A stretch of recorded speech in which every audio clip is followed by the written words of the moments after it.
Assalamualaikum korang yang baru masuk. Selamat datang ke live stream aku Jangan lupa untuk tekan button like, share dengan komen. Aku nak pergi hero je.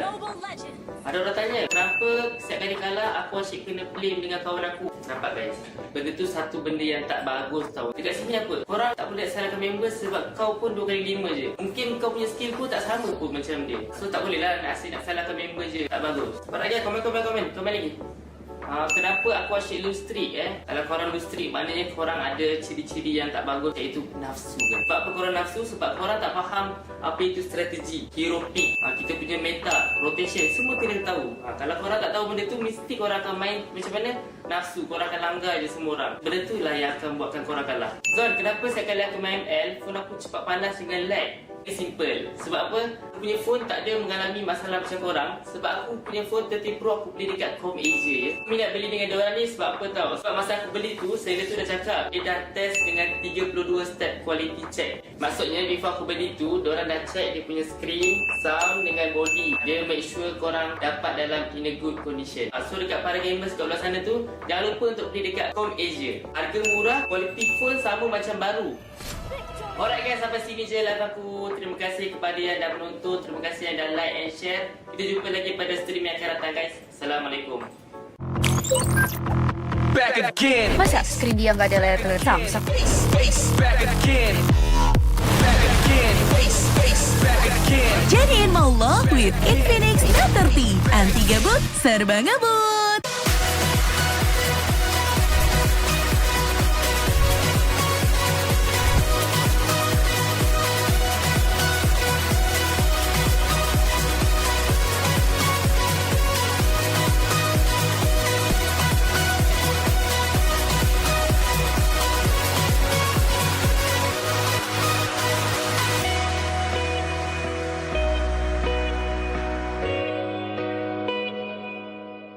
Korang tahu tak apa rutin harian saya? Saya kalau bangun pagi saya akan exercise and then mandi. Lepas tu saya breakfast lah. Babosa.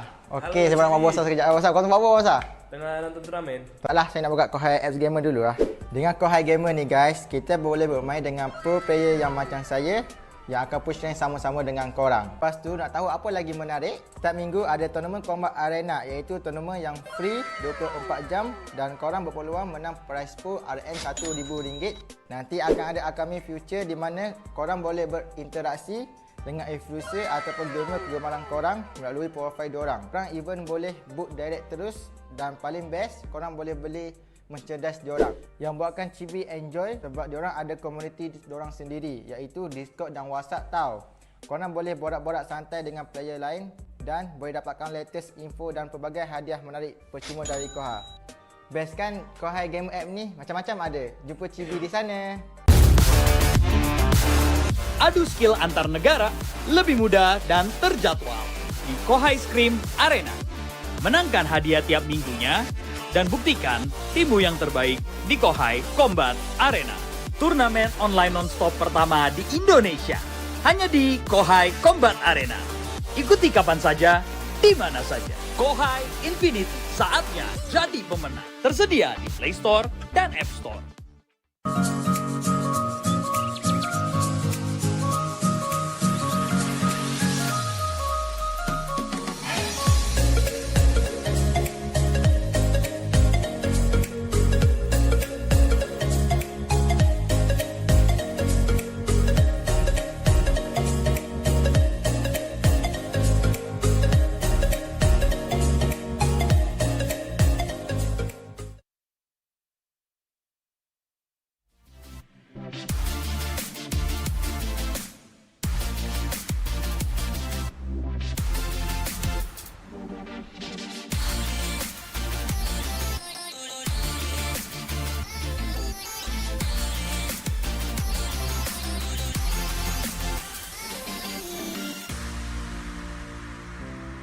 Aduh, kalah lagi ni. Aduh, phone aku lag pula. Aduh, kalah lagi. Phone aku lag pula.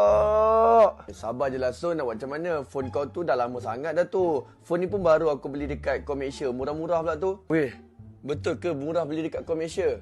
Kedai dekat mana? Komersia ni adalah salah satu kedai e-store yang jual macam-macam jenis phone tau. Harga diorang pula berpatutan dan diorang ni specialist tau dalam phone second hand. Aku nak beli phone gaming. Berapa boleh dapat? Jangan risaulah, commission ni kalau korang beli phone dengan diorang, kau boleh jimat 50% tau. Apa yang best lagi, kau boleh dapat 12 bulan jaminan untuk phone kau. Diorang ada buat 32 quality step untuk pastikan phone kau sihat.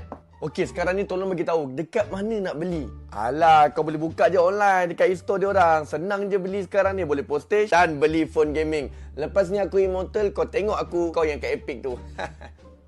So guys, kalau korang pun nak beli phone second hand, beli dekat Komersial. Memang best.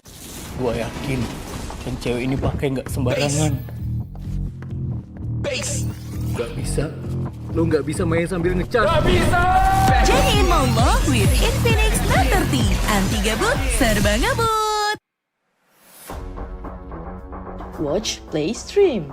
Channel e-sports dan game pertama di Indonesia. Hadir untuk merangkul komunitas game. Mulai dari gamer casual, pro players, tim e-sports, game developer, game publisher. Menggabungkan seluruh ekosistem e-sports dan game. Only on Dance Play. Watch, Play, Stream. Okay guys, saya ada 15 saat je untuk cakap pasal benda ni. Korang nak jadi pro player tak? Korang nak saya carry tak? Okey, korang kena download apps Kohai Gamer. Lepas tu, jangan lupa register account. Terus tekan feature real time dan schedule service. Jangan tanya asal ni real ke tak. Dia memang real. Dah, jumpa korang kat sana. Bye-bye.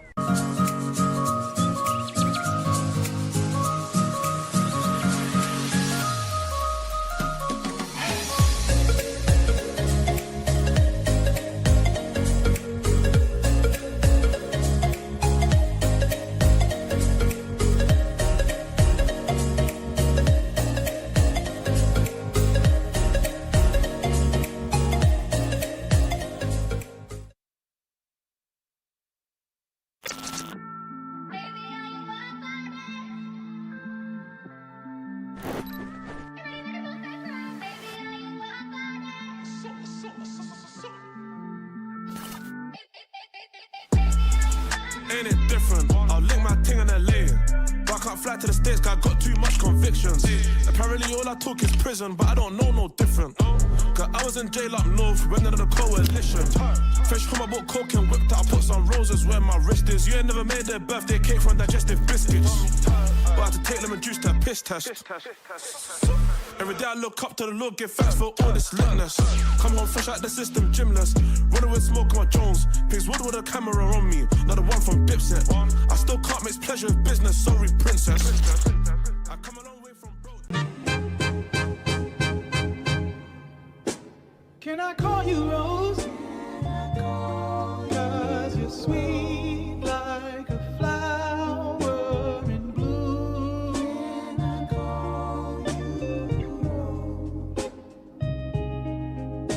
Can I call you Rose? Cause your fragrance takes over the room.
guys, so ComAsia's latest physical store is now open here at KL Central. Let's check it out. Here, you can find a variety of devices from Apple, Samsung, Xiaomi, and more.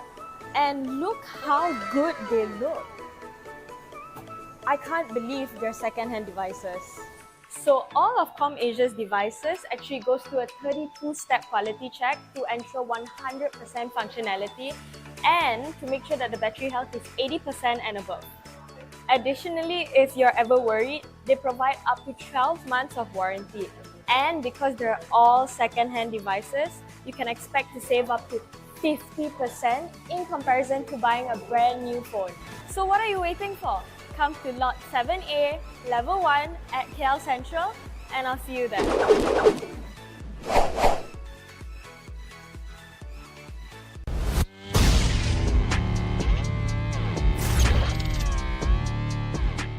Setiap hari merupakan cabaran baru untuk saya. Kebaikan teh hijau buk dengan aroma yang segar membantu saya secara fizikal dan mental.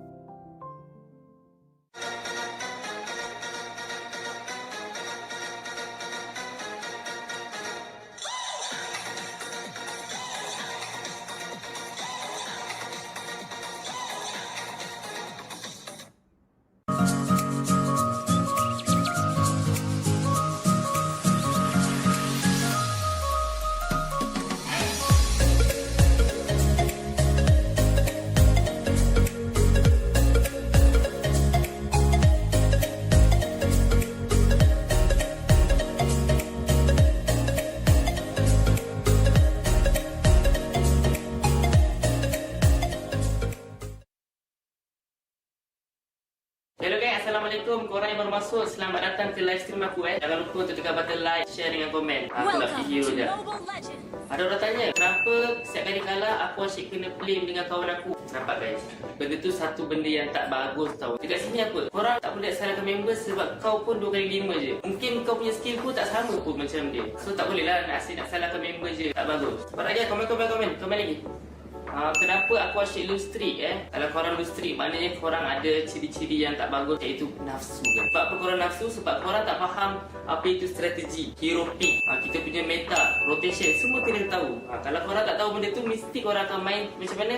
Nafsu, korang akan langgar je semua orang. Benda tu lah yang akan buatkan korang kalah. Zon, kenapa setiap kali aku main L, phone aku cepat panas dengan lag? Simple. Sebab apa? Aku punya phone tak ada mengalami masalah macam korang. Sebab aku punya phone 30 Pro aku beli dekat ComAsia ya. Aku nak beli dengan diorang ni sebab apa tau? Sebab masa aku beli tu, seller tu dah cakap dia dah test dengan 32 step quality check. Maksudnya before aku beli tu, diorang dah check dia punya screen, sound dengan body. Dia make sure korang dapat dalam in a good condition. So dekat para gamers kat luar sana tu, jangan lupa untuk beli dekat ComAsia. Harga murah, quality phone sama macam baru. Alright guys, sampai sini je live aku. Terima kasih kepada yang dah menonton. Terima kasih yang dah like and share. Kita jumpa lagi pada stream yang akan datang guys. Assalamualaikum. Back again. Masa skrin dia nggak ada layar Samsung? Back again. Back again. Back again. Jadiin maulah with Infinix Note 30 anti gabut serba ngebut.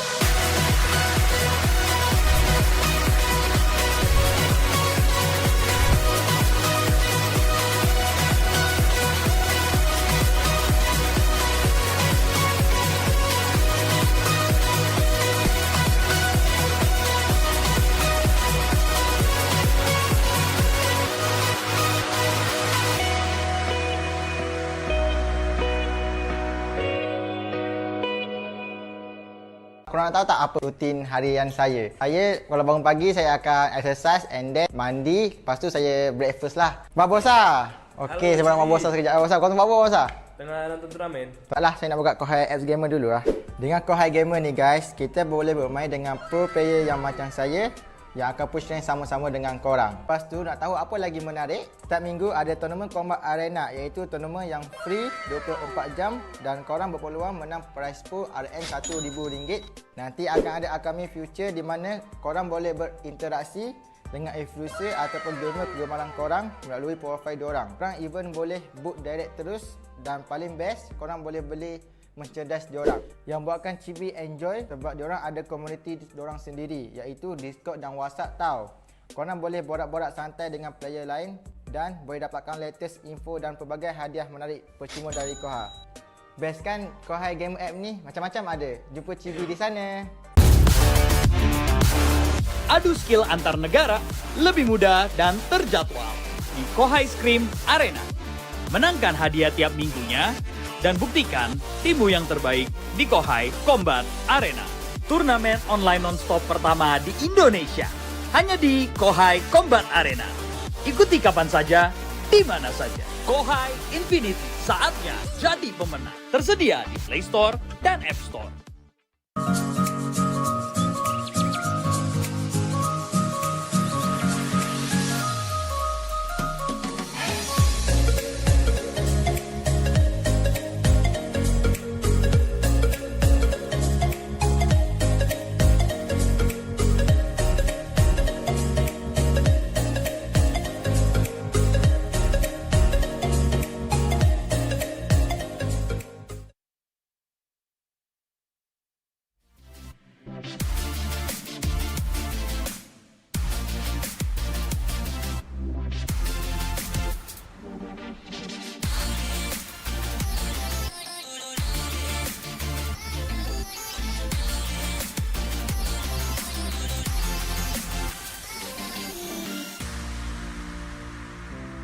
Aduh, kalah lagi ni. Aduh, phone aku lag pula. Aduh, kalah lagi. Phone aku lag pula.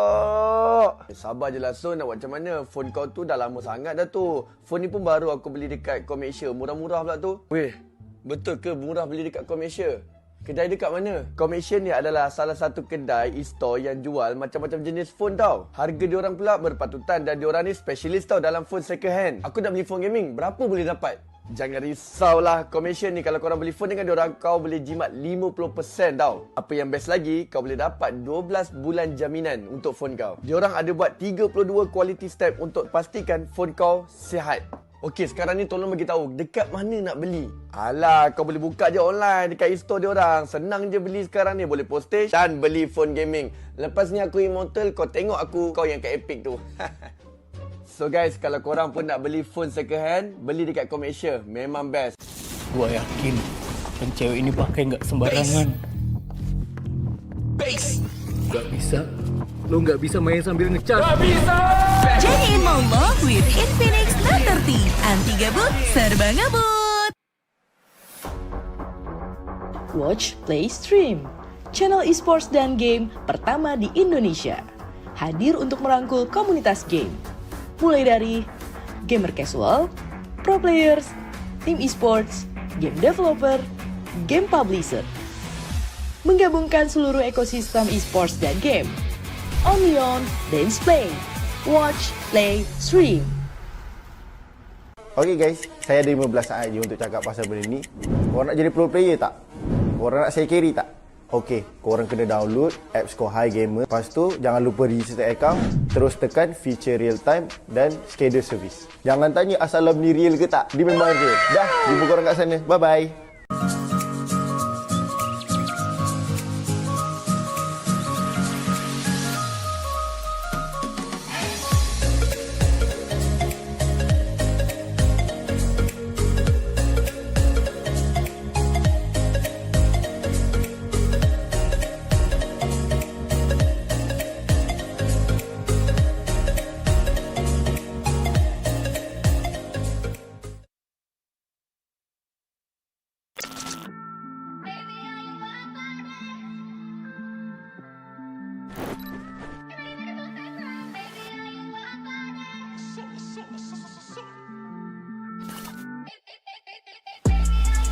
Ain't it different? I'll link my ting in LA.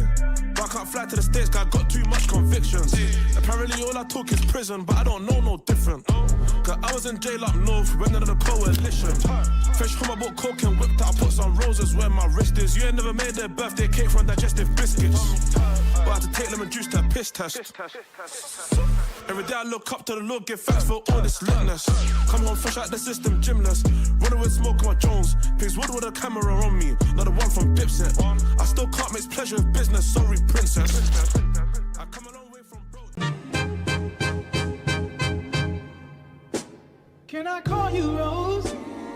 Cause you're sweet like a flower in bloom. Can I call you Rose? Can I call you Rose? Cause your fragrance takes over the room. Can I call you darling? I wanna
Guys, so ComAsia's latest physical store is now open here at KL Central. Let's check it out. Here, you can find a variety of devices from Apple, Samsung, Xiaomi, and more. And look how good they look. I can't believe they're second-hand devices. So all of ComAsia's devices actually goes through a 32-step quality check to ensure 100% functionality and to make sure that the battery health is 80% and above. Additionally, if you're ever worried, they provide up to 12 months of warranty. And because they're all second-hand devices, you can expect to save up to 50% in comparison to buying a brand new phone. So what are you waiting for? Come to Lot 7A, Level 1 at KL Central, and I'll see you there.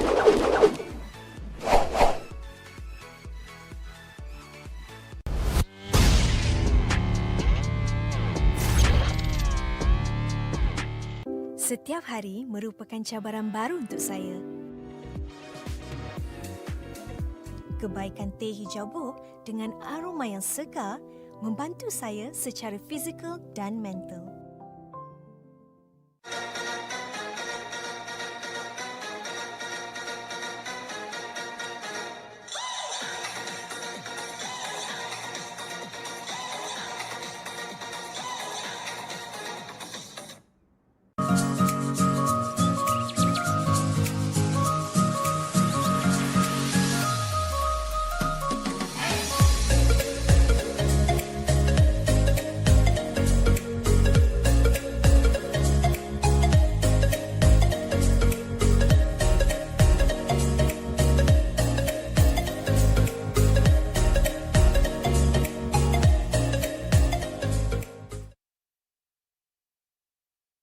Hello guys, Assalamualaikum. Korang yang baru masuk, selamat datang ke live stream aku. Jangan lupa untuk tekan button like, share dengan komen. Aku nak pergi hero je.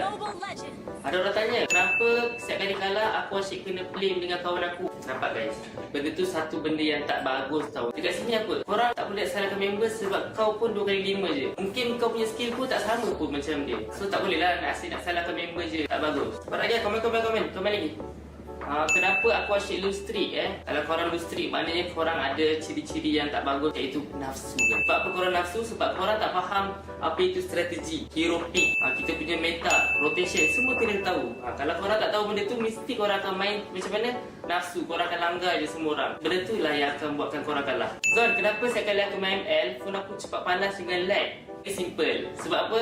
Aku punya phone tak ada mengalami masalah macam korang. Sebab aku punya phone 13 Pro aku beli dekat Com Asia je. Aku minat beli dengan diorang ni sebab apa tau? Sebab masa aku beli tu, seller tu dah cakap dia dah test dengan 32 step quality check. Maksudnya before aku beli tu, diorang dah check dia punya screen, sound dengan body. Dia make sure korang dapat dalam in a good condition. So dekat para gamers kat belah sana tu, jangan lupa untuk beli dekat Com Asia. Harga murah, quality phone sama macam baru.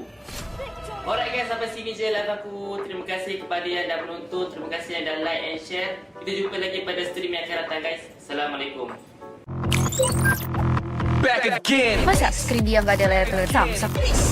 Back again. Back again. Back again. Jadiin mau lock with Infinix Note 30. Anti gabut, serba ngebut.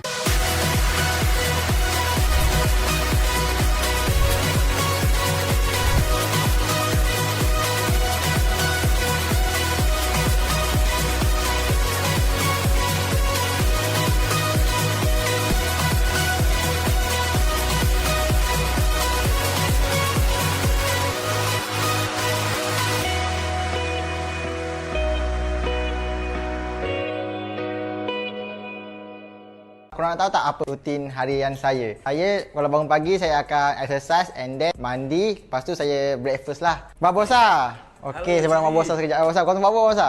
Tengah nonton turnamen. Taklah, saya nak buka Kohai X Gamer dulu lah. Dengan Kohai Gamer ni guys, kita boleh bermain dengan pro player yang macam saya yang akan push rank sama-sama dengan korang. Lepas tu nak tahu apa lagi menarik? Setiap minggu ada tournament Combat Arena, iaitu tournament yang free 24 jam dan korang berpeluang menang prize pool RN RM1,000. Nanti akan ada upcoming future di mana korang boleh berinteraksi dengan influencer ataupun gamer kegemaran korang melalui profil diorang. Korang even boleh book direct terus dan paling best korang boleh beli merchandise diorang yang buatkan Chibi enjoy sebab diorang ada komuniti diorang sendiri iaitu Discord dan WhatsApp tau. Korang boleh borak-borak santai dengan player lain dan boleh dapat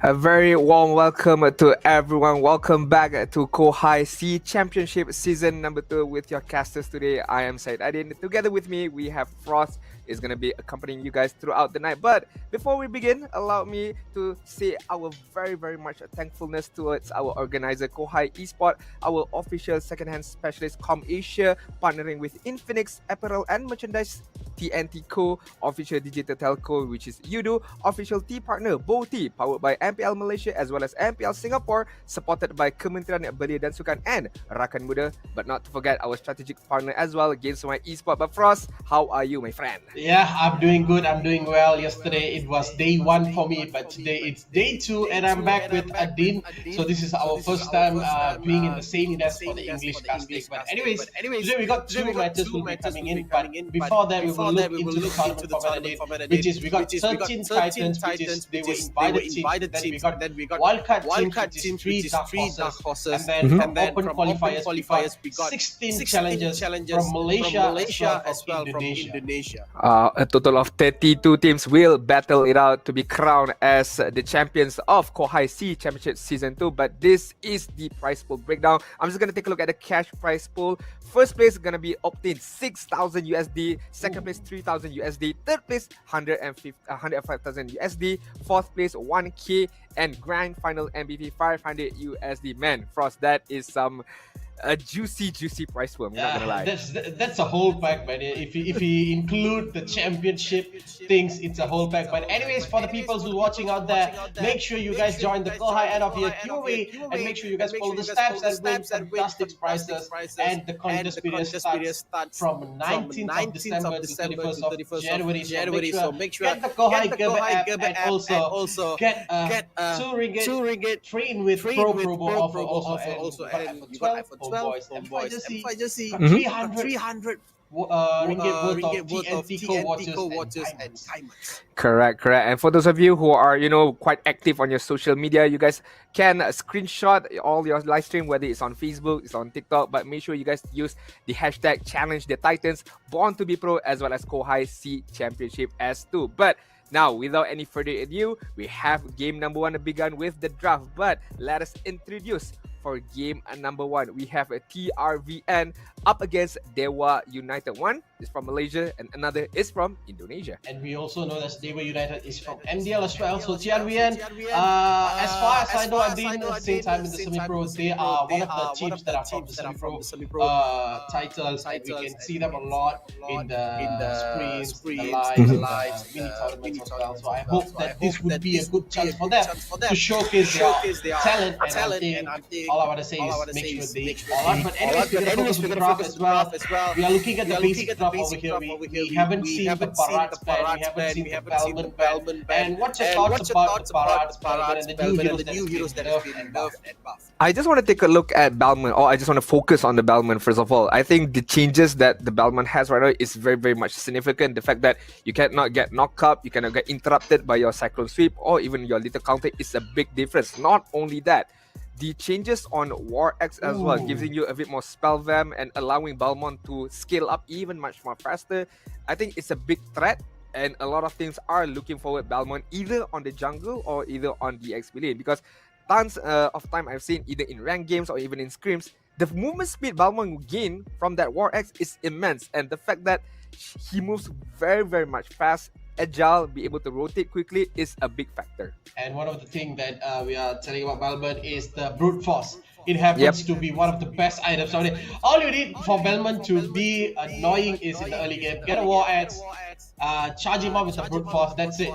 You gotta spin the world. You don't care about anything. You'll be very fast. But anyways, I did the first pick from DEWA. I think it would be the Queen, and it's still I think these teams are not yet comfortable with the new patch. So I think they are still preferring the old meta, which was the Guinea, the Joy, and right now I think the Joy is still out there. So TRVN has a high chance to get the Joy on their hands as well.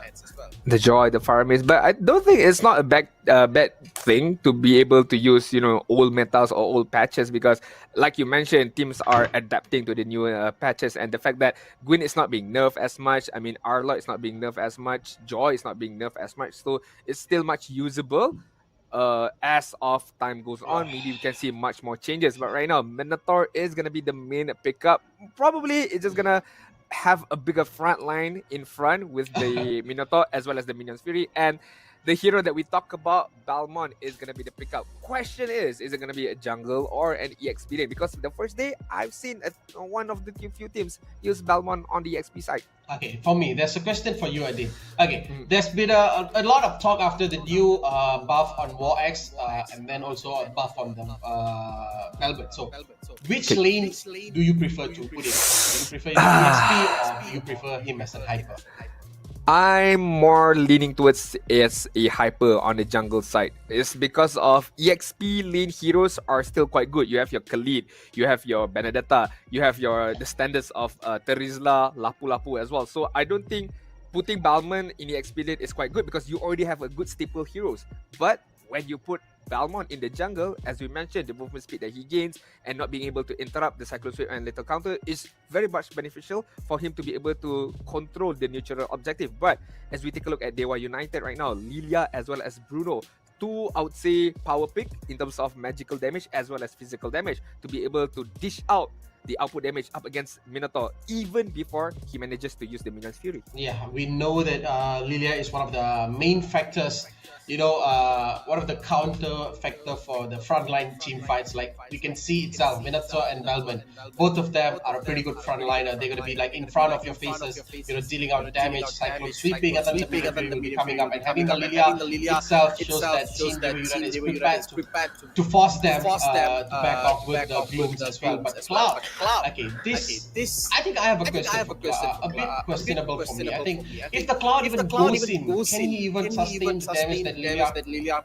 brings out, and then the Bruno itself? We know that Bruno has been the top marksman, and we can't deny that he's the top marksman in M5. And I'm gonna say that he's still on the top. No nerfs on him, no buffs on him, but he's still dominating the marksman table on the top one. So will it be a normal challenge for Cloud, or will it be a disaster for Cloud in the laning phase? It's hard to say because when we talk about goal lane matchups, especially Cloud as well as Bruno, my mind only thinks about the mechanical of both heroes or the capability of the users as well. That is the big factor when it comes to goal lane. But in this particular scenario, I feel like Bruno should have an advantage in terms of lane bullying in the early presence. But then again, the mobility of Cloud, being able to use his battle mirror image in and out of team fights, being able to farm up a bit more quickly, even though, yes, we all know the biggest nerf on his ultimate could be a big factor here. Nonetheless, if I were given the choice, I am leaning towards the Bruno, but in terms of late game stage and be able to deal a good amount of damage to a lot of people or AoE damage, you have to give it to Cloud. Yeah, I think I'll agree on that too. But right now, back on the drafting phase, and we can see that Team TRVN kicked out the Biggie and also the Rizla out of the game. And looks like Team DEWA United didn't even ban one slot.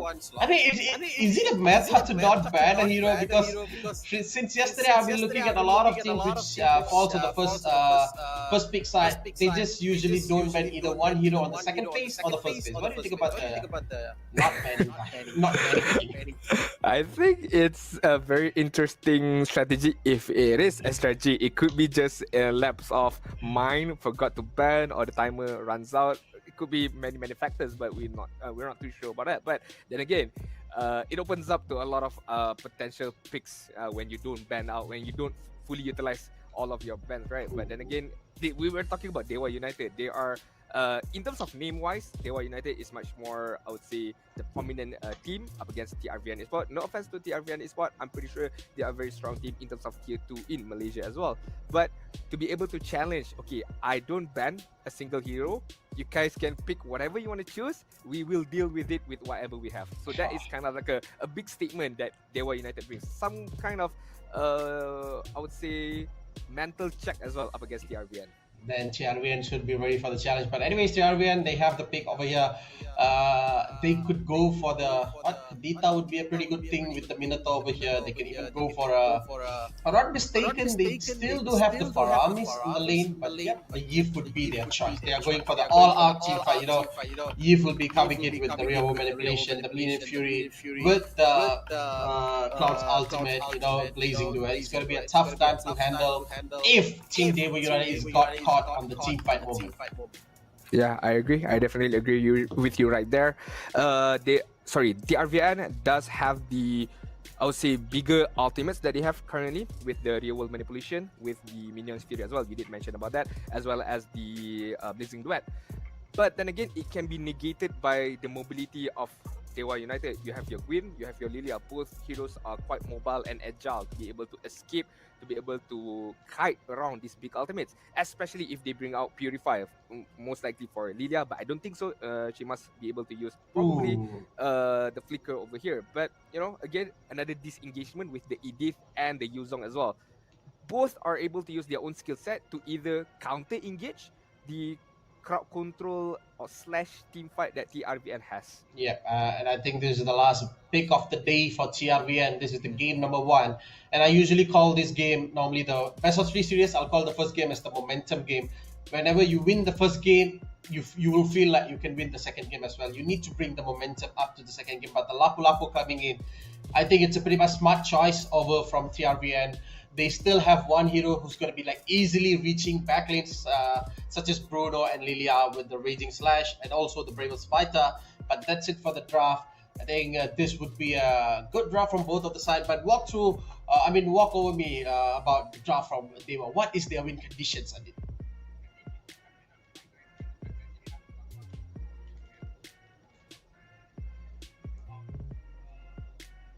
Right, I think that is very much good. You wrap it up quite well. But like I said, DEWA United does have the disengaging factor with their own ultimate as well. So it's gonna be quite a bloodbath between both of these teams. We shall see what's gonna happen. But the fact that you and me both gonna vote for Dewa United. It's quite surprising. We're on the same boat right here, but on the BM casters, on the BM desk, we have Fariza on Dewa United. Mars is gonna go for TRVN. Meanwhile, our Indonesia caster, I mean, no surprise, they're gonna go for Dewa United. I mean, that is their own representative over in Indonesia. So that was it, guys. The predictions from casters by Comezia. But anyways, I think it's a 5-1, and if TRVN won this, I think we are dead, man.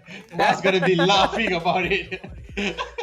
I definitely agree. But then again, it's only prediction. So you guys at home as well, you can comment down your prediction as well. Who's gonna get the win for this first match? Either is it gonna be Dewa United or is it gonna be the brute force AOE team fight of TRVN? As we jump into the first game, I just want to see a clean team fight from both teams, because I know that the first game can have a bit of jitters, nervousness from both sides. But all things aside, I want to see a clean gameplay, clean team fight, and a bit of aggression by both teams. I think in terms of aggression, what I can say is the EXP laner, both of the EXP laner from Dewa United as well as TRVN, has the aggression that we are expecting for. We got one man who's going to be jumping over to the back lane, and another man who's going to be transforming into Dragon and then fly over to the back lane. So all about today, as Adin said, it's about the clean team fights and clean pick-off that this team makes. And look at Cruz. He's like a bit over from Ray. But anyways, it's the first game as well. We can look at what's going to happen. I definitely agree with you right there. We're gonna take a look, but first blood. That was a quite good first blood from Dewa United. They just used it. The little counter was slight off the timing, but Yami comes in at the right point, gets the Lapu Lapu out of the game. It's a pretty good start for Dewa United. I mean, they use what they have pretty much nicely. I'm just worried about Cruz and the lethal counter timing. It should be even more perfect with the power. I definitely agree with you right there. Not to a great start for TRVN Esports, but hey, it's still very much early on. The first turtle just spawned on the bot side. You can see what TRVN may do with this Dalmon. Over onto Dewa United, we have the Edith as well as Universe rotated around. Yami as the battery pop. Look at that, a beautiful knockout from Keisu, and then the Petrify comes in right on point. Black Dragon Form goes off for fighting another one, killing spree for Yami, and double kill for him too. And I think it's a worst case scenario, giving 4 kills itself to Yami in the early game. I think what's gonna happen to them? That's not looking good for them. They need something. They need something to support them, to give them another chance, another life. Just like Comezia, giving another chance at life at our devices, our smartphone, the best second-hand dealer. And now that they are partnering up with Yudu, you may get 100 voucher off Comezia if you register with Yudu. But back to the game. As of the 3-minute mark, Dewa United is enjoying a good advantage now. Level lead, the full lead, RB and Esports. They need to gather back. They have a very good, strong team fight capability. So they need to use it well. Once again comes in Keisu with a beautiful catch and a knockout against Umi. But Umi runs off for the life. He can't do anything. But still, Keisu is pretty much low, but the lethal counter secures the kill for TRVN. And this is what I wanted to see from the Cruz. You know, having the lethal counter in your hand, it's a big weapon for the early game. And I can say, and I can for sure, I mean, Balmon in the early game is way too much to handle, man. It's even worse than Martis. I definitely agree with you right there. I mean, the fact that if you can get him snowball ahead, then you're pretty much in big trouble. Just like on the top lane right now, Ray. Another beautiful jump from Ray. Gets another one for them, and looks like Dewa United is taking over the game a bit by a bit. They don't bite off with a chunk. They just take it a bite and then slowly crawling up the game. Look at the goal lead they have been measuring up right now. I think it's nearly 4K goal lead. And the fact that Dewa United knows that they have the advantage and they're not stopping, they are pushing pedal to the metal right now. They're not allowing TRV and Esports to just relax, farm up on their cloud. They are literally choking them in their own space. So TRV and Esports gotta react quickly, but this could be trouble. Oh, look at that composition, man. Every single crowd control is cycled upon them. First comes in Keisu, and then comes in Yami with the Petrify, and to finish it off, Ray. Just a cherry on the cake, man. I like how Dewa United just rotates their crowd control with each other, and look at that. Char gets a solo kill against Cloud. This is what I've been mentioning, you know, having the Bruno on your side, it is so much more than just being in the lead. But Lilia right now could be in trouble, have the black shoes, have the flicker as well to just run away, escape from death right there. Gabriel Jan on the top side. I think a bit of mistake, misjudging the damage output coming up from the Bruno. He thought that the rotation coming up from the Minotaur could be enough and should be enough, but then again, the damage output from Shah is too much, too big as the 5 on. And look at that, Bruno comes in with the beautiful kicks, but now he is not enough. But Keisu comes in with the primal wrath. Look at that, the damage that he did. Even though his tank is pretty much good, but look at that, Yami is not stopping. What a beautiful jump from Yami, and this is why you don't want to give your EX Lina, you know, having the early kills to snowball yourself. And look at Lapu Lapu, he's still struggling. He's still level 7. This is not good. This is not good for us. I mean, 8 and 1 in terms of overall kills, and the goalie. Okay, make it 9 and 1 on the mid side. Gwyn and Lilia combine their both magical prowess to be able to get another kill. As I mentioned, 9 and 1 in terms of kills. Fully is far ahead, and look at Danny. Look at Danny. Look at Yami just eating Danny up just like that, and the Black Dragon Bomb comes in from him just in the nick of time. He manages to escape, but I should respect him. Look at that, dude. He is still on the game. He is still surviving. He doesn't even care about anything in the world, and they are just devouring TRVN right now at the point. I think the biggest differences is the individual skills coming up from DEWA United, Roots, as well as TRVN Esports. Looking at how Yami just plays that really well, knowing his damage output is enough to get a kill out of Danny and have the amount of time to escape with the Black Dragon Bomb shows that he understands the heroes well, he knows the situation well, and he timed it to perfection. The execution was super on point by the Yuzong, who is currently 6-0 and 1. Yeah.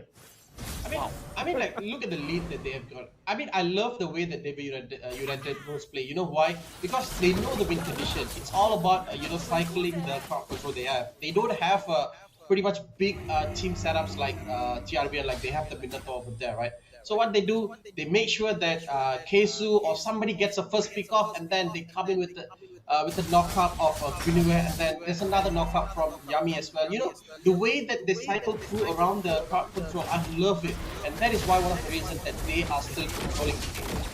They are very much in control, very calm, very aggressive as well. Know that they have the upper hand against the TRVN Esports, who are currently struggling to find a bit of momentum, a bit of, I would say, opportunity to be able to either start a team fight or try their best to re-engage back onwards to DEWA United. But as of now, it doesn't seem like the TRVN Esports have a bit of breathing moment to be able to just capture their breath back, get back their form, get back their own momentum.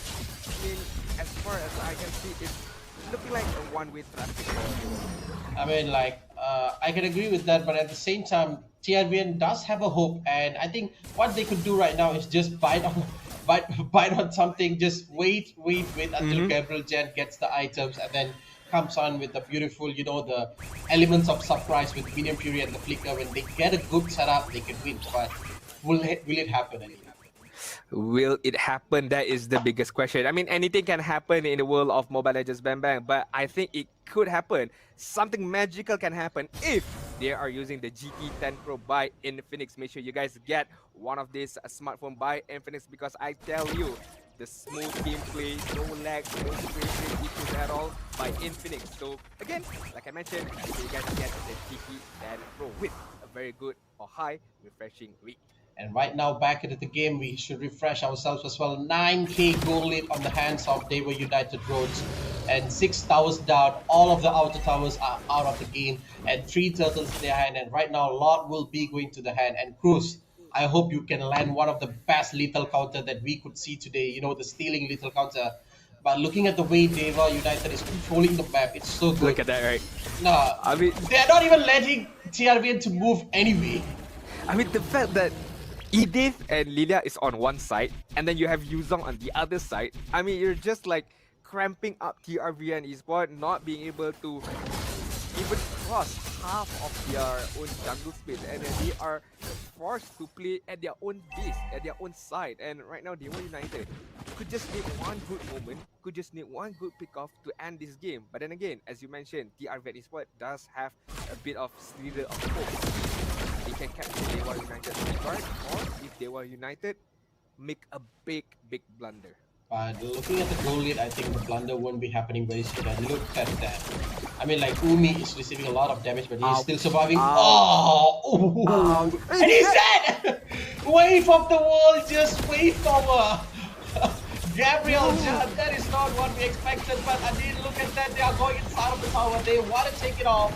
They put down the mid lane base tower out of the game, and right now the pistol is all in the way for them, and Cha is dealing tons of damage with the ball that he has. I mean, RWM has been used, so no big high ground skill set can be used to clear out this minion wave, except for cycle clip from Cruz, and Gabriel Gun is back to able to defend it with his own blazing wet. You can see how DEWA United wants to end the game as soon as possible. And look at that, a lot of crowd control is being used up here. I mean, for the first slot itself, they got 2 base towers. I think that's a big income for them, you know. And then now they have to wait for the second lot if they want to make sure that they have 100% win rate, you know, 100% push rate with the lot who's going to be pushing in the mid lane as well. But anyways, TRVN, they are still in the game, they are still doing their best, they are trying to get some pick off. And look at that, the top tower is in pretty much big danger, but TRVN just backs off on another beautiful knockup from Ray comes in. But look at that, it's a bloodbath from DEWA United. They are literally setting up everybody and nearly wiping out TRVN. And look at that, in a glimpse of second, triple kill from Combasia for Cha. Triple kill by Com Asia. Look at how Bruno moving his own way with the damage output. He knows that he has the capability to end the game quickly, but props to Ray just now being able to use the Guinevere jumping in with the spatial migration and popping up the Violet Requiem, follow up by Earth Shatter by the EDs as well. Just a good combination of skill set being used one by one, chaining stun the opponent. But we have to take a look at the highlight brought to you by Com Asia. Just how DEWA United dominated from the minute number 1 up until the end. They did not let TRVN Esports breathe. They did not let TRVN Esports relax or even farm up to be able to withstand the monstrous output of damage by DEWA United. I mean, for me, right, as per in books, I think that Balmond has a higher advantage in the early game, you know, the amount of damage you can do, the lethal counter itself, but that small mistake in the early game in the side of EXP lane cost them the whole game. That is what I think of this game, you know, giving out 2 kills for Yami in the early game itself, it is not what we want to see on a Yuzong, you know. Man, it's just the first minute of the game and you give 2 kills for Yuzong, and Yuzong will be like, okay, I'm gonna go for damage dealing. And in the mid game itself, you can see how much Danny suffered once the Yuzong came into him.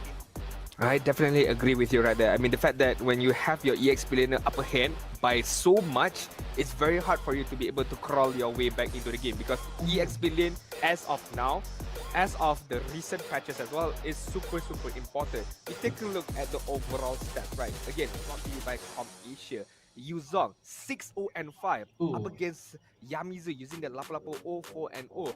We take a look at the itemization also. We already know that Yami by the Yuzong is already dominating very much ahead. More than 10,000, more than 10k gold lead is being experienced by DEWA United. So TRVN Esports, the only hope that they could come back if DEWA United make a mistake, but afraid not. Yami is here. Yami won't make any mistake, so he is gonna be nominated by our MVP again, brought to you by It might be his IGN Yami, but he had a yummy game today, you know, eating all up.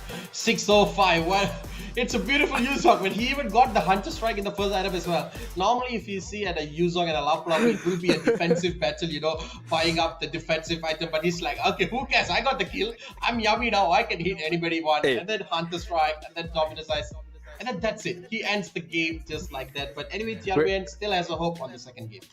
We're lucky he did not use the Barats. Oh. Or else the perfect name already. The perfect name, the perfect hero, the perfect IGN.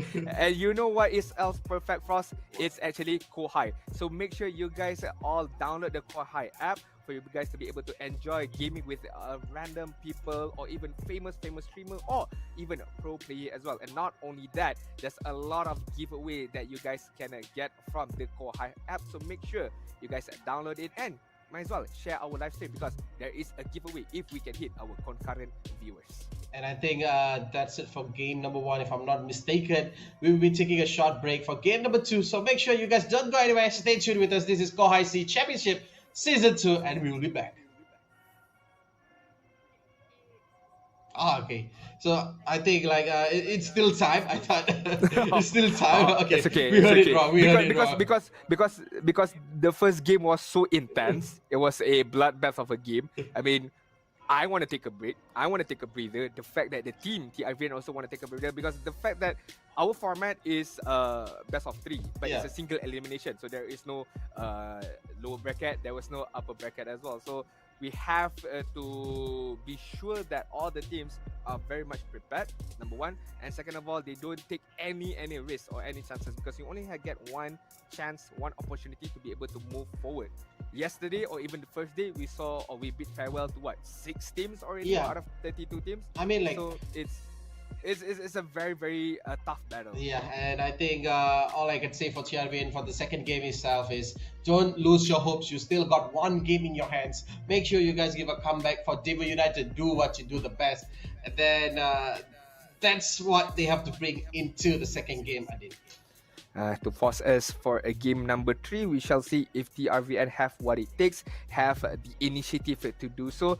If let's say if they were to wear the TNT Co merchandise, right, I think they would have the capability or the swag to be able to come back. And make sure everyone out there, go out and get the TNT Co merchandise as well. You guys can purchase it at the website tntco.co to get your hands on the merchandise. I have all 3.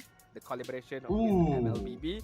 So I'm feeling good. I'm feeling okay. We're feeling okay here at the caster desk. And I really hope that TRVN Esports have what it takes to be able to crawl their way back in game number 2 up against a prominent name. I'm not gonna lie, DEWA United is still quite strong as well. Nonetheless, we will take a very short break. We'll be right back with Kohai C Championship Season number 2.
SOCOM Asia's latest physical store is now open here at KL Central.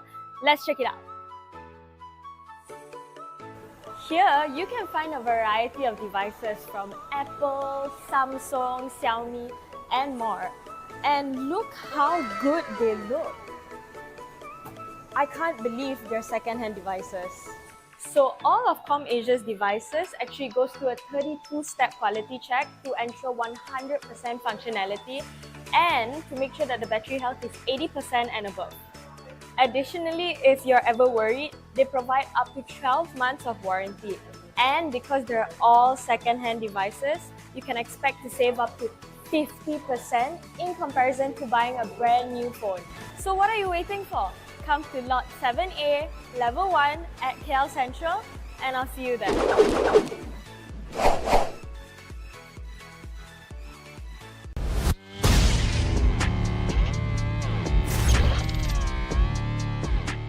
Setiap hari merupakan cabaran baru untuk saya.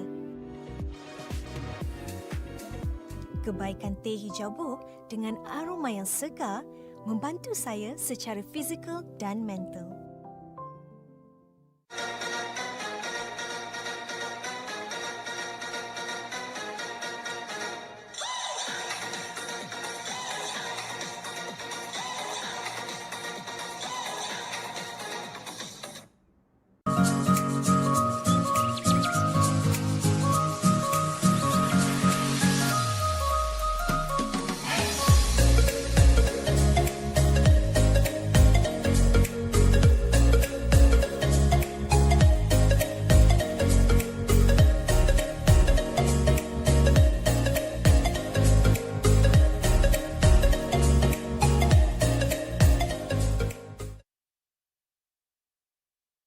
Hello guys, Assalamualaikum. Korang yang baru masuk, selamat datang ke live stream aku. Jangan lupa untuk tekan button like, share dengan komen. Aku nak pergi hero je.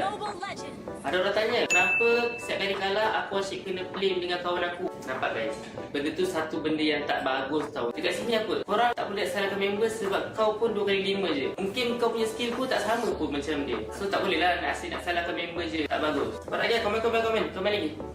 Kenapa aku asyik lose streak Kalau korang lose streak, maknanya korang ada ciri-ciri yang tak bagus, iaitu nafsu kan? Sebab apa korang nafsu? Sebab korang tak faham apa itu strategi, hero pick, kita punya meta, rotation, semua kena tahu. Kalau korang tak tahu benda tu, mesti korang akan main macam mana? Nafsu, korang akan langgar je semua orang. Benda tu lah yang akan buatkan korang kalah. Zon, kenapa setiap kali aku main L, phone aku cepat panas dengan lag? Simple. Sebab apa? Aku punya phone tak ada mengalami masalah macam korang. Sebab aku punya phone 30 Pro aku beli dekat Com Asia je. Aku minat beli dengan diorang ni sebab apa tau? Sebab masa aku beli tu, seller tu dah cakap dia dah test dengan 32 step quality check. Maksudnya before aku beli tu, diorang dah check dia punya screen, sound dengan body. Dia make sure korang dapat dalam in a good condition. So dekat para gamers kat belah sana tu, jangan lupa untuk beli dekat Com Asia. Harga murah, quality phone sama macam baru. Alright guys, sampai sini je live aku. Terima kasih kepada yang dah menonton. Terima kasih yang dah like and share. Kita jumpa lagi pada stream yang akan datang guys. Assalamualaikum. Back again. Masa skrin dia nggak ada layar Samsung? Back again. Back again. Back again. Jadiin maulah with Infinix Note 30. Anti gabut, serba ngebut.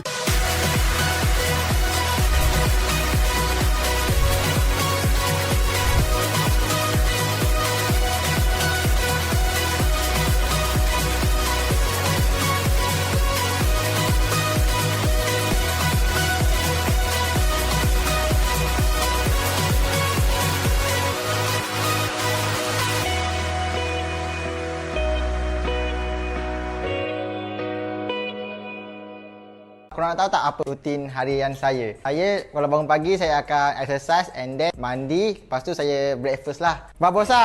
Okey, saya buat bosa sekejap. Bosa, kau tengok apa bosa? Tengah nonton turnamen. Taklah, saya nak buka Kohai X Gamer dulu lah. Dengan Kohai Gamer ni guys, kita boleh bermain dengan pro player yang macam saya yang akan push rank sama-sama dengan korang. Lepas tu nak tahu apa lagi menarik? Setiap minggu ada tournament combat arena, iaitu tournament yang free 24 jam dan korang berpeluang menang prize pool RN RM1,000. Nanti akan ada upcoming future di mana korang boleh berinteraksi dengan influencer ataupun gamer kegemaran korang melalui profile diorang. Korang even boleh book direct terus dan paling best korang boleh beli merchandise diorang yang buatkan Cibi enjoy sebab diorang ada komuniti diorang sendiri, iaitu Discord dan WhatsApp tau. Korang boleh borak-borak santai dengan player lain dan boleh dapatkan latest info dan pelbagai hadiah menarik percuma dari Kohai. Best kan Kohai Game App ni, macam-macam ada. Jumpa Cibi di sana. Adu skill antar negara lebih mudah dan terjadwal di Kohai Scream Arena. Menangkan hadiah tiap minggunya dan buktikan timmu yang terbaik di Kohai Combat Arena. Turnamen online non-stop pertama di Indonesia. Hanya di Kohai Combat Arena. Ikuti kapan saja, di mana saja. Kohai Infinity saatnya jadi pemenang. Tersedia di Play Store dan App Store.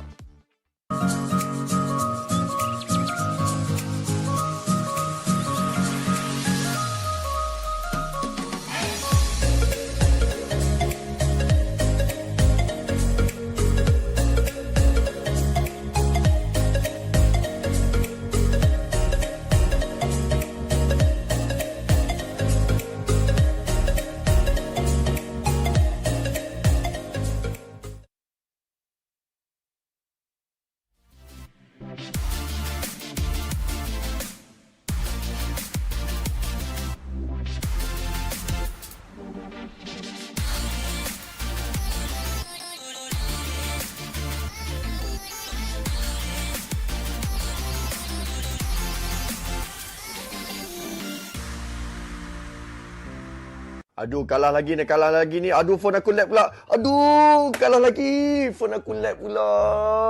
Sabar je lah, Son. Nak buat macam mana? Phone kau tu dah lama sangat dah tu. Phone ni pun baru aku beli dekat Komersia. Murah-murah pula tu. Weh, betul ke murah beli dekat Komersia? Kedai dekat mana? Komersia ni adalah salah satu kedai e-store yang jual macam-macam jenis phone tau. Harga diorang pula berpatutan dan diorang ni specialist tau dalam phone second hand. Aku nak beli phone gaming. Berapa boleh dapat? Jangan risaulah. Welcome back to Kohai Sea Championship 2023, and we are with you guys. I'm Frost and this is Adin. But before everything, we should thank our organizer, Kohai Esports Official Secondary Specialist Comp Asia. We are partnered with Infinix, apparel and merchandise partner TNT Co, official digital telco Udo, official tea partner Boti, powered by MPL Malaysia and MPL Singapore, supported by Kementerian Belia dan Sukan, Rakan Muda, strategic partner Games My Esports, and this is game number 2 on the first series. You know, the first game was a massacre. You know, it was a total disaster for TRVN, and it was a yummy buffet for DEWA United. I definitely agree with you right there, but in all honesty, there is still chance, there is still hope for TRVN Esports to be able to come back for this game number 2, but it all begins with the drafting later on. And I just want to give a big, just take a bit of moment here to shout out to Kohai and make sure you guys download the Kohai app and be able to win many prizes. Frost did mention earlier on that they're having a giveaway from the 19th of December up until 31st of January as well.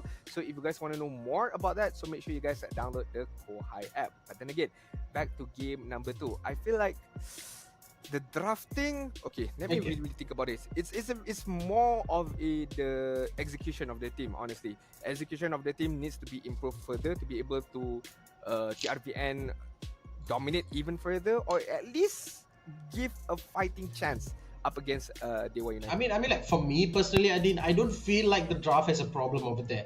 They had a quite strong draft in the early game itself. They had the Balman to cover up the early game damage and also the early game skirmishes win, and then they had the Cloud to carry out through the late game, and then they even had the Yif on the mid side and the Lapu on the EXP side to be offensive in the mid to late phase until the Cloud is there.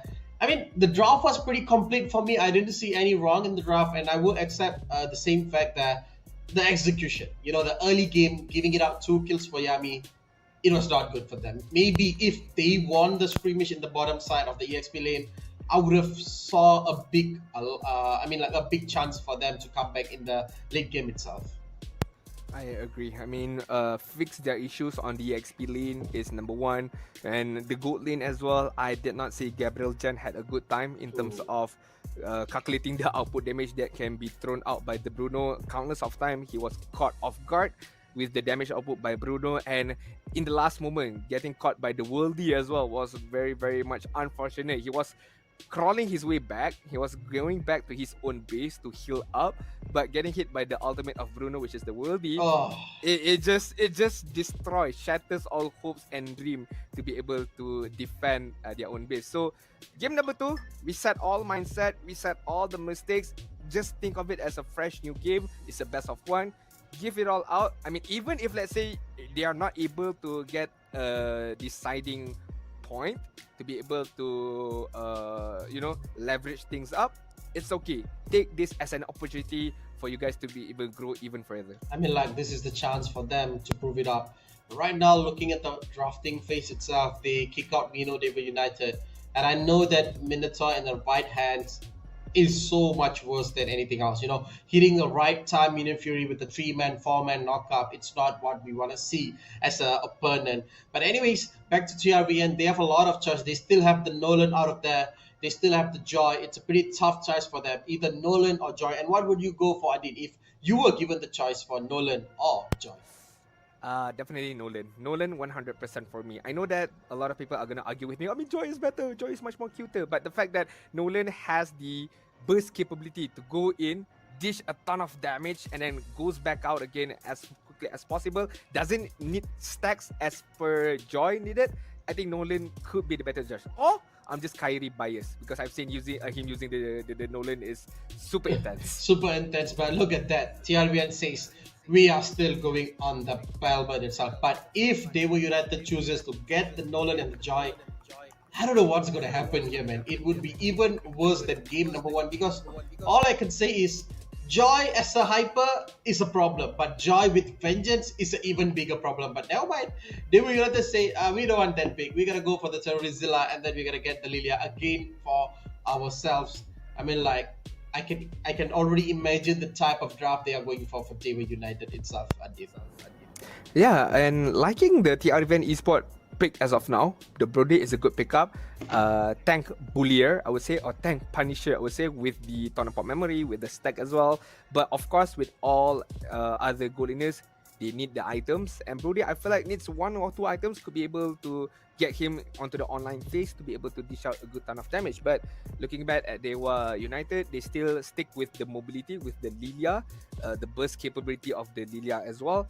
And right now, having Terizla as the secret, I would say, initiator from the back using the penalty zone plus flicker is going to be a big surprising factor. So TRVN, if they ever want to perform a team fight or initiate a team fight, they got to be careful of this Terizla. I mean, like, looking at the combo itself from these 2 heroes itself is pretty crucial. Pretty crucial because Terizla penalty zone and it opens a lot of chance for Lilia, you know, just to use the glooms and then give out a lot of damage. But this is the 3rd pick from DEWA United. They still don't have any hyper choices or even the roam choices as well as the marksman. So they can go out of any of this. And I think to fight off Belburn, I think one of the best choices over here, I can say get a good hero like Martis, you know, the hero that can snowball, the hero that can even farm faster. And even Nolan is a good choice here also. But XIERA coming in from DEWA United. Okay, is it a good pick a date for me? I mean, I'm still confused. So what do you think about this XIERA as in the lineup? I think it's good in terms of putting up another AoE skill when the penalty zone is being used. With the full barrage, everyone is trapped under the penalty zone, so it's much more easier for XIERA to land those skills. So in terms of the corresponding of skill is quite good to force a team fight out of a TRVN. But a single battle with the Brody, I think again Brody should have the advantage earlier on, such as a lane Bullier. But it all depends on the rotation of the supports later on. How will they support their own gold laners to be able to farm up quickly? And I feel like the XIERA pick is really relying on the individual skills of the gold laner by DEWA United to be able to perform much more better than Gabriel Jans. But then again, it's just an insight. But we shall see what is going to be the truthfulness out of these both gold laners. I mean, like, one of the things that I just noted is, you know, right, Tervizilla's ultimate, the penalty zone, it is one of the biggest counter for Brody. So I'm afraid if Gabriel Jan goes into off position and gets caught into the penalty zone, it might be the end of it. But anyways, looking back at the draft, look at that. 2 of the EX is out of the game as well. They kick out Yuzong, they kick out Khalid as well. So right now, they have the Novaria TRVN. They can even ban out some other heroes such as, you know, the hyper heroes, Nolan, Joy, or even they can go for Akai, Baxia. Just looking at the lineup itself, if Team DEWA United gets one more frontliner as they are, you know, the defensive lines, I mean, XIERA is all free. It's not only that, I mean, if let's say Tigral is not banned, could be another additional of AoE team fight, crowd control team fight with the Implosion. Combo that with penalty zone, combo that with full barrage, combo that with the burst capability damage out of Lilia. That is a very juicy combo if they want to go for that kind of combination. But it could be they could secure their own jungler over here. As you mentioned, Joy, Nolan is still much more available. Is Gwyn available? Okay, Gwyn has been banned. Martis is still quite good. Barat's jungle could be an idea here for DEWA United to be able to use as well. Okay. Kicking out Arlot, I mean, like, it's not the best choice over here. I would prefer the Tigreal, man.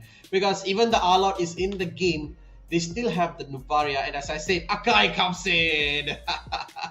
Another one. This is why I'm afraid whenever there's an XIERA, if there's an Akai, you gotta be watch out, man. Once you get knocked onto the wall and that's it, you can't even move anywhere. You know, right, XIERA's full barrage, how good it is once it reaches the item spikes. I mean damage spikes, I'm sorry.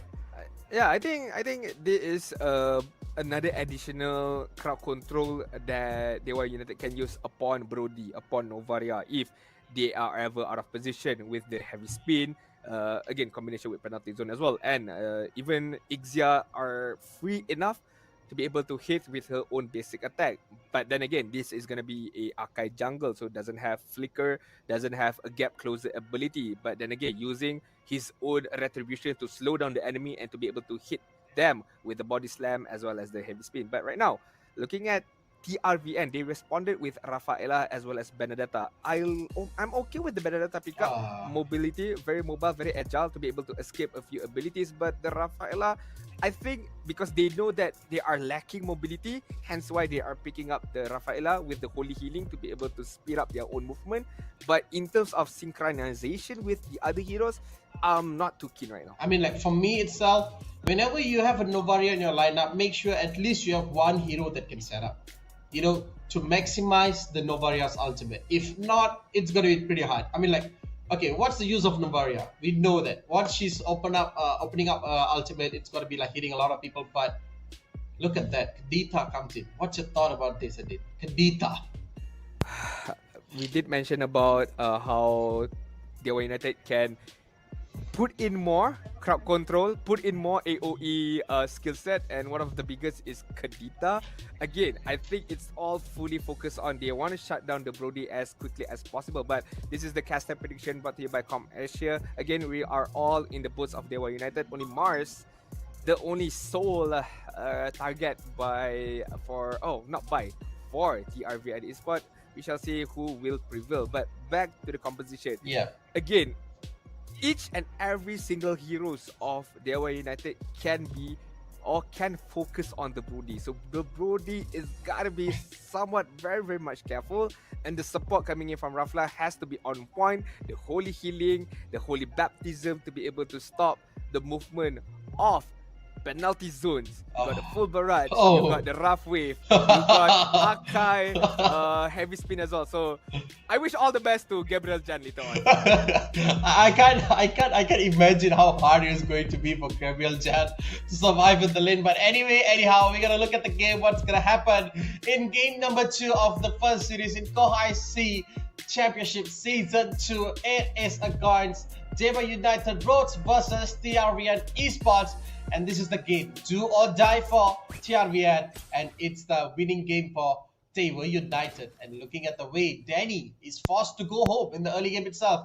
And this is one of the reasons why Lilia is picked by a lot of majors out there. You know why? Because Lilia easily holds up the early game lane and wins the minion push. I definitely agree with you right there. When she plants all the bomb earlier on, and anybody who walks up to it in the early stages will get decimated quite a lot of HP or health. But we have to take a look at the EXP lane right now. Yamizu is holding up really well up against Yami, one level ahead, as well as Cruz being able to steal that small jungle minion over onto his race. So 2 out of 5 lanes are won by TRVN Esports as of now, before the first turtle spawn. So it's a good moment for TRVN Esports, but look at the top side. Look at top side. That is not a good moment. We just talk about good moments, but look at the good moments for DEWA United. First blood brought by ComAsia. And look at Cruz is forced back again. Once again, TRVN Esports is making the same mistake. I don't feel this is right for them. Yeah, I mean, again, same mistake, lack of focus, lack of concentration a bit. I just compliment how they are performing well in the early stages, but lack or lapse of movement by Yamizu just now, I would say, hurts them a little bit in these early stages. Now, Cruz cannot be able to get even closer to these turtles to be able to contest it. And this is why you don't give out EXP laner early in the game. People may ask, it was just one kill, what's the big deal? Look at that. TRVN is forced out of turtle fight. And that is why in the new patch, I mean the new set of games, EXP lane is one of the most important lanes in the game itself. You know, getting the first upper hand in the EXP lane will secure them. And then, you know, pretty much secures everything. But now what you guys have to secure is this TNT Co website watcher for RM 10 ringgit with the minimum purchase up to 100 ringgit. Scan the QR and then get the watcher. Adit. I agree. Or you guys can just go onto the website tntco.co to be able to grab your own TNT Co merchandise. Back to the game right now. Minute number 3, DEWA United are leading quite ahead in terms of goal as well in terms of map control. But how will they fare out in terms of the team fights? I mean, like, for me, as per the team fight, all TRVN has to do is they lack of crowd control. I don't know how are they to cope up with that, but look at that. A beautiful stun from them, that's it. But look at Cha is pretty much good here with full barrage. His health is still full, and Brody's hits are like nothing. And in the early stages, just now, or in the earlier moments before the clash onwards to Cha, I've seen Cruz be able to get a kill up against the Miria. So that is a very good moment by TRVN for them to be able to come back. But for now, Yami is going to get harassed. Then again, Kesu gets the kill on Gabriel Judd. And two of the bottom goal leaders are out of the game, and this is literally a free goal farming mine for Cha. Right now he's going to be leading a lot of goals, even though it's like 300-400. It's so much a lot for him as an XIERA. You know, XIERA needs 3 of the basic items to just get off the charts with the power spike.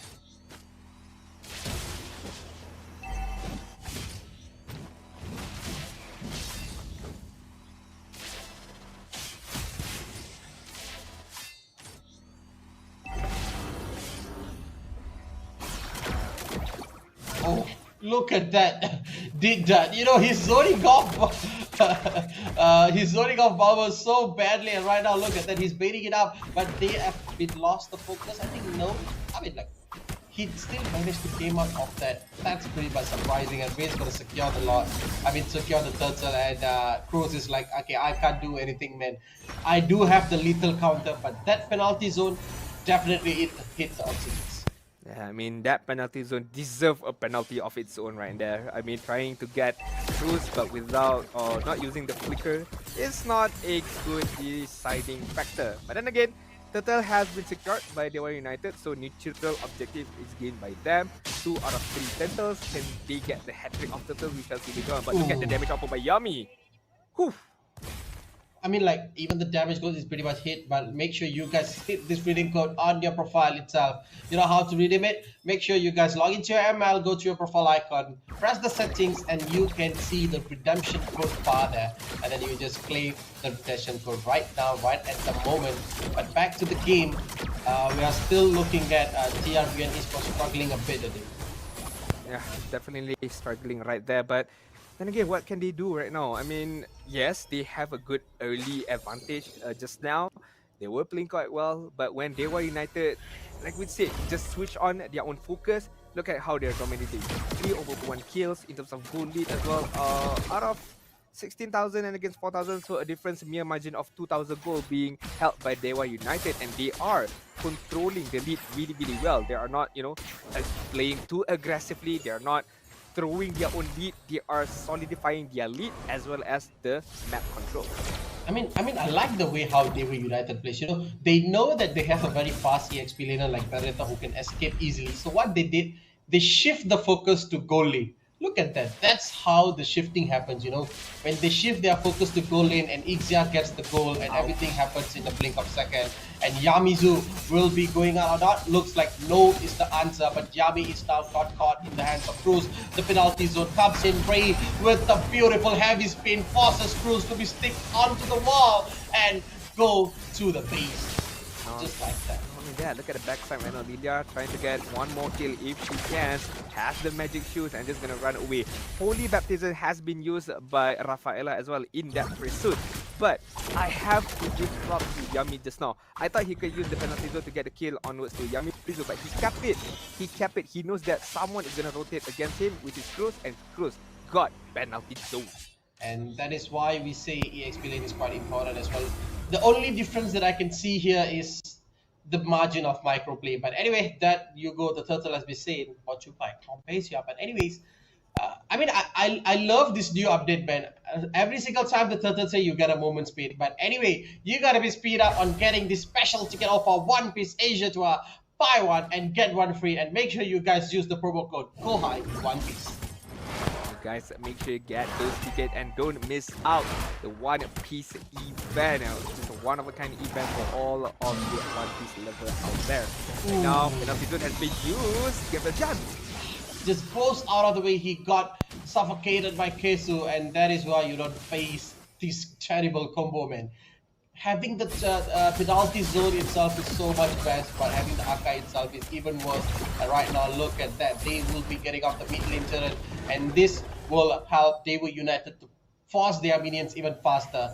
And right now, their focus shifted on towards the EXP lane. And what do you think that TRVN can do to bring it back to their point? I think first of all, they need to be able to gather back their own farming, especially for Cruz and Gabriel Jan.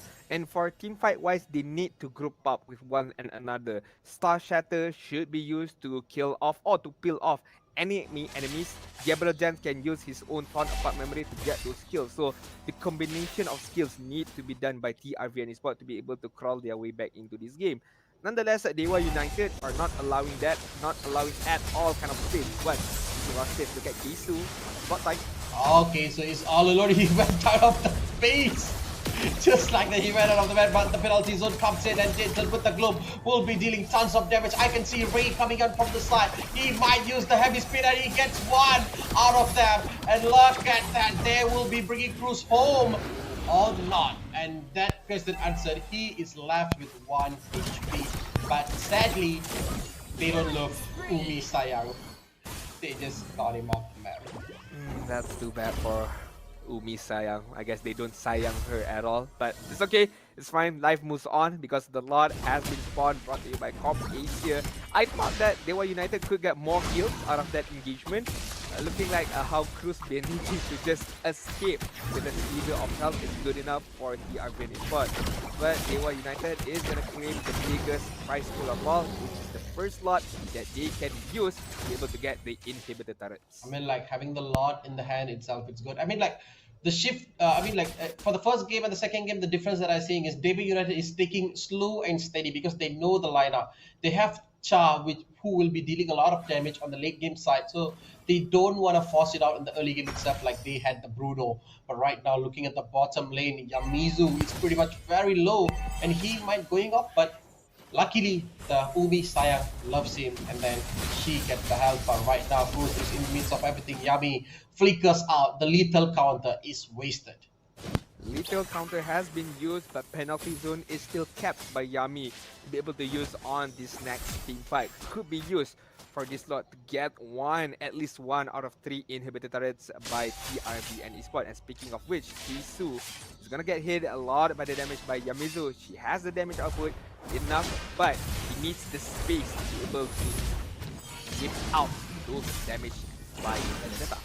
Right now, looking at that, Yami is still on the bottom side of the lane, making sure the Lord goes off pretty well.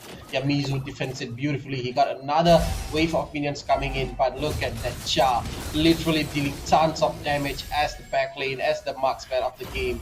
I mean, it's a pretty good game. TRVN still has a chance. They haven't fallen in like game number 1. They still have a big hope here. All they have to do is just, tweak a bit on the team fights and then make sure they hit the skill sets right on point.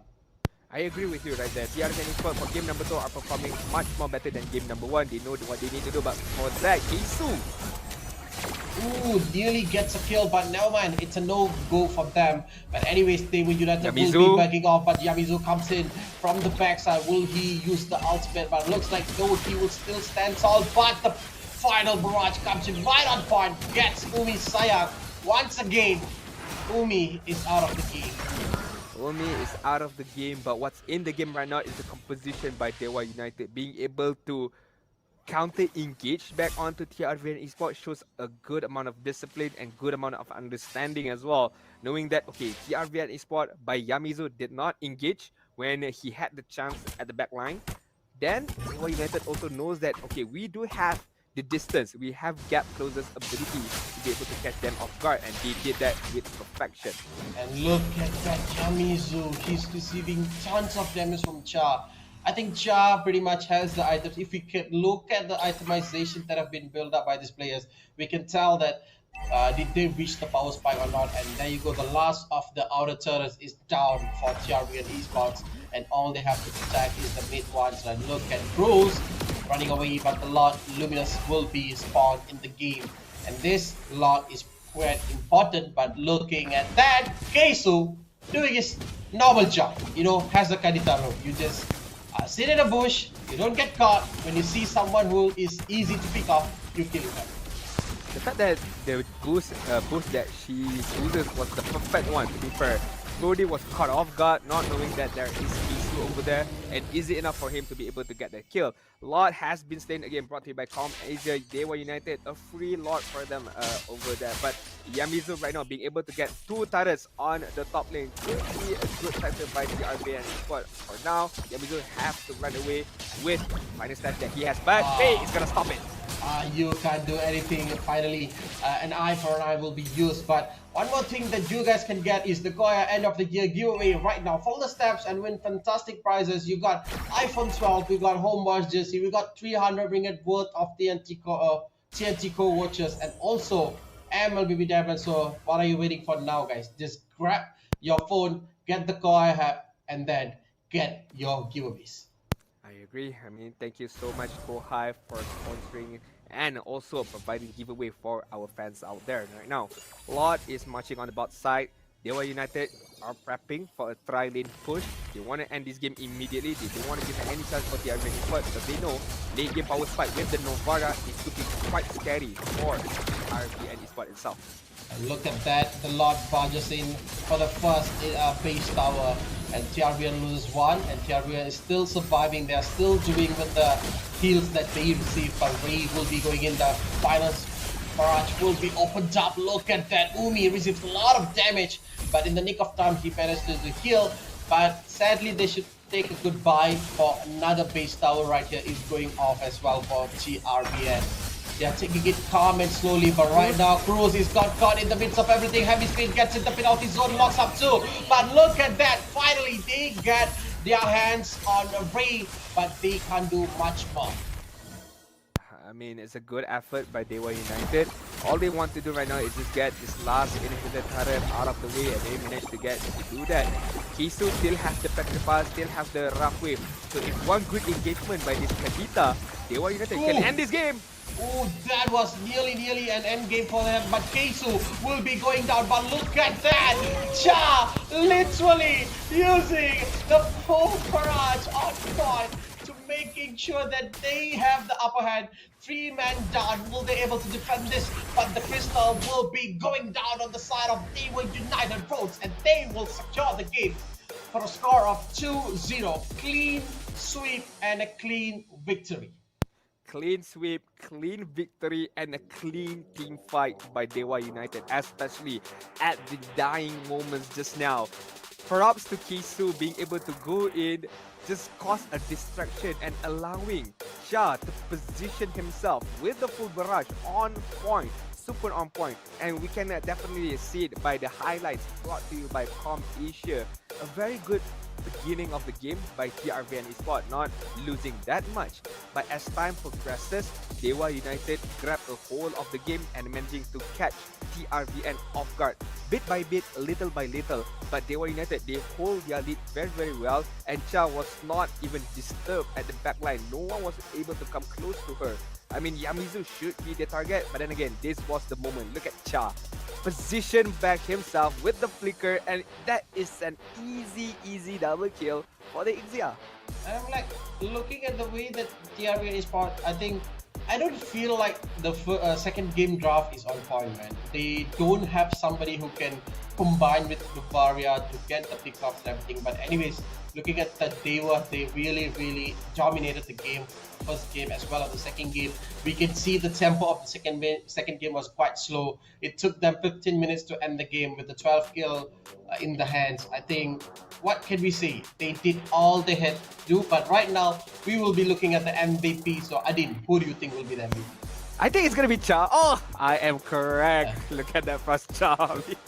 With the double kill, I mean, it was no-brainer. It was no-brainer for us. That double kill at the last moment was a game-winning moment by DEWA United, and the fact that the individual gameplay by Cha himself was really good. I mean, full itemization by himself, focusing on the damage output, is enough for him to just decimate one by one the opponents right there. Props to TRVN Esports. To be fair, a better game number 2. Even though you don't agree with the draft, I can agree with you right there. But we take a look at game number 2. At least they were not in a big deficit in comparison to game number 1. Okay, I think that's a good one. So they did try their best, but this is the third team from Malaysia will be going home. I'm quite sad to look at that because with TRVN itself, we got 5 Malaysian teams facing up everything, but we got 2 moving on to the next stage, 3 going home. So it's a sad day for Malaysians as well, you know. And then I think that's it, Adin. I'm sad, man. It's okay. We still have one more candidate after this, which is RSG Malaysia. But before that, we have to give a shout out to the One Piece Asia Tour in Jakarta, the biggest exhibition in Indonesia, where you guys can see the 5 meters giant Luffy figure, enjoy many exciting games as 21 breathtaking episodes. But I mean, if that is not enough, if One Piece event is not enough for you guys, we do have a giveaway code down there. So make sure you guys go to your in-game profile and redeem the giveaway by your own MLBB account. But back to the One Piece, right, Frost? Yeah, I mean, if it would be nice if we can go there together, you know. Yeah, you know, I'm gonna get a ticket, man. Okay, do you watch One Piece? That's the main question. I watch clips of it. I mean, to be able to watch it from episode 1, I mean, it would take ages for me to complete the arc up until now. Oh, come on, man. It's just 1,000, man. It's just 1,000 episodes. You can do it, man. You can do it. It's a worthy journey to watch everything, right? Yeah. It's okay. But if we do have the opportunity, I would definitely want to go to be able to experience the One Piece Asia Tour in Jakarta.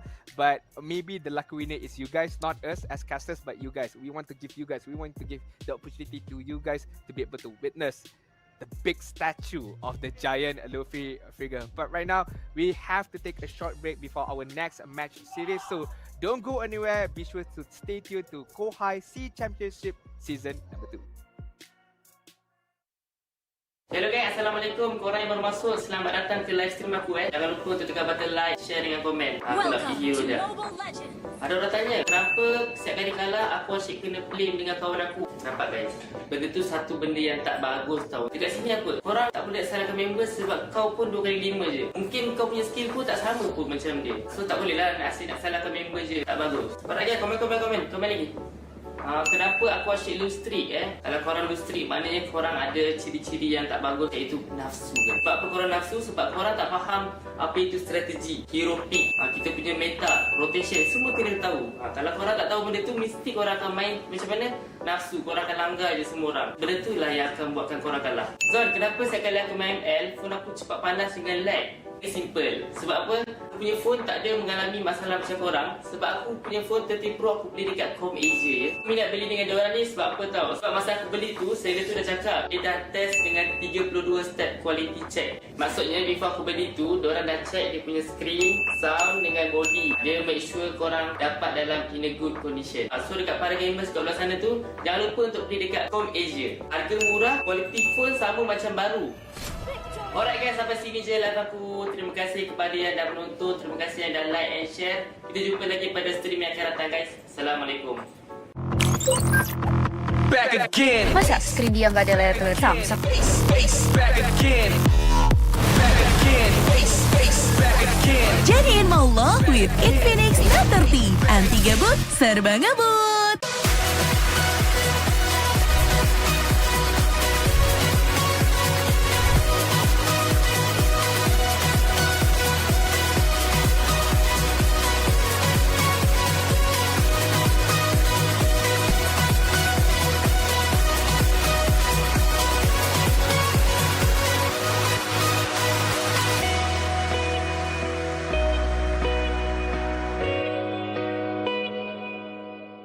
Korang tahu tak apa rutin harian saya? Saya kalau bangun pagi saya akan exercise and then mandi. Lepas tu saya breakfast lah. Babosa.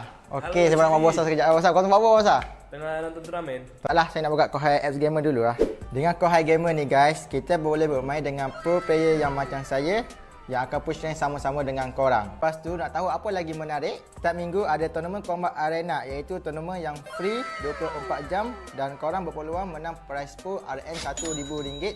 Nanti akan ada upcoming future di mana korang boleh berinteraksi dengan influencer ataupun gamer kegemaran korang melalui profil diorang. Korang even boleh book direct terus dan paling best korang boleh beli merchandise diorang yang buatkan Chibi enjoy sebab diorang ada komuniti diorang sendiri iaitu Discord dan WhatsApp tau. Korang boleh borak-borak santai dengan player lain dan boleh dapatkan latest info dan pelbagai hadiah menarik percuma dari Kohai. Best kan Kohai Game App ni? Macam-macam ada. Jumpa Chibi di sana. Adu skill antar negara lebih mudah dan terjadwal di Kohai Scream Arena. Menangkan hadiah tiap minggunya dan buktikan timmu yang terbaik di Kohai Combat Arena. Turnamen online non-stop pertama di Indonesia. Hanya di Kohai Combat Arena. Ikuti kapan saja, di mana saja. Kohai Infinity, saatnya jadi pemenang. Tersedia di Play Store dan App Store.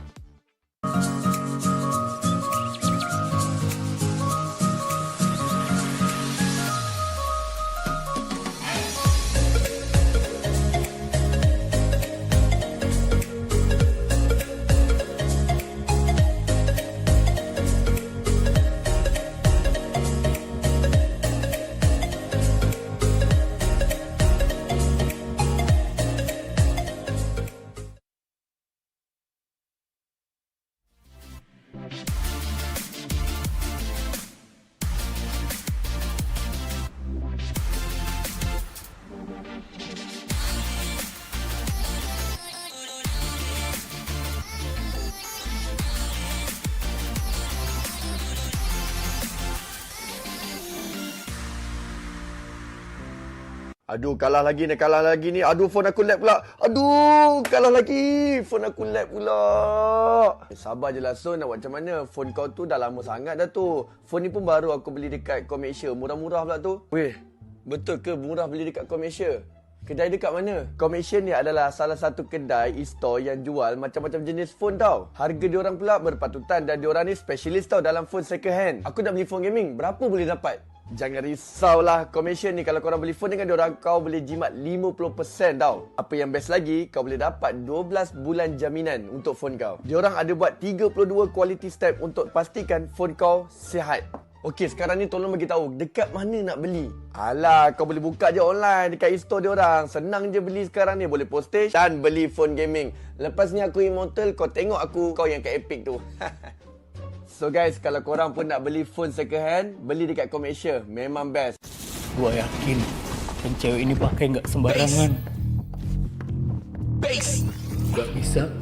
Lo nggak bisa main sambil ngecas. Gak bisa. Jadiin mommo with Infinix Note 30. Anti gabut, serba ngebut. Watch, Play, Stream. Channel esports dan game pertama di Indonesia. Hadir untuk merangkul komunitas game. Mulai dari gamer casual, pro players, tim esports, game developer, game publisher. Menggabungkan seluruh ekosistem esports dan game. Only on Dance Play. Watch, Play, Stream. Okay guys, saya ada 15 saat je untuk cakap pasal benda ni. Korang nak jadi pro player tak? Korang nak saya carry tak?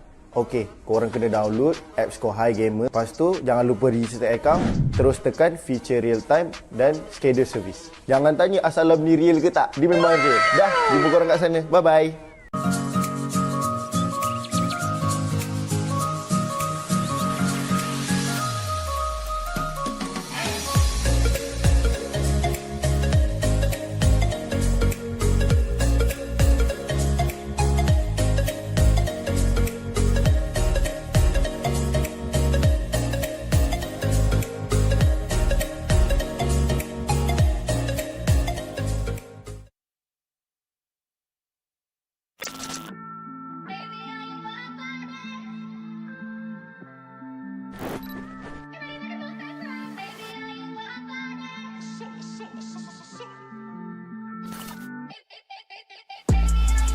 ain't it different? I'll link my ting in LA. But I can't fly to the States, cause I got too much convictions. Apparently all I talk is prison, but I don't know no different. Cause I was in jail up north, went under the coalition. Fresh from I bought coke and whipped out, put some roses where my wrist is. You ain't never made a birthday cake from digestive biscuits. But I had to take lemon juice to a piss test. Every day I look up to the Lord, give thanks for all this litness. Come home fresh out the system, gymless. Running with smoke on my Jones. Pigs wood with a camera on me, not the one from Dipset. I still can't mix pleasure with business, sorry princess. I come a long way from broke. Can I call you Rose? Cause you're sweet like a flower in bloom. Can I call you Rose? Can I call you Rose? Cause your fragrance takes over the room. Can I call you darling? I wanna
So ComAsia's latest physical store is now open here at KL Central. Let's check it out. Here, you can find a variety of devices from Apple, Samsung, Xiaomi, and more. And look how good they look. I can't believe they're second-hand devices. So all of ComAsia's devices actually goes through a 32-step quality check to ensure 100% functionality and to make sure that the battery health is 80% and above. Additionally, if you're ever worried, they provide up to 12 months of warranty. And because they're all second-hand devices, you can expect to save up to 50% in comparison to buying a brand new phone. So what are you waiting for? Come to Lot 7A, Level 1 at KL Central, and I'll see you there.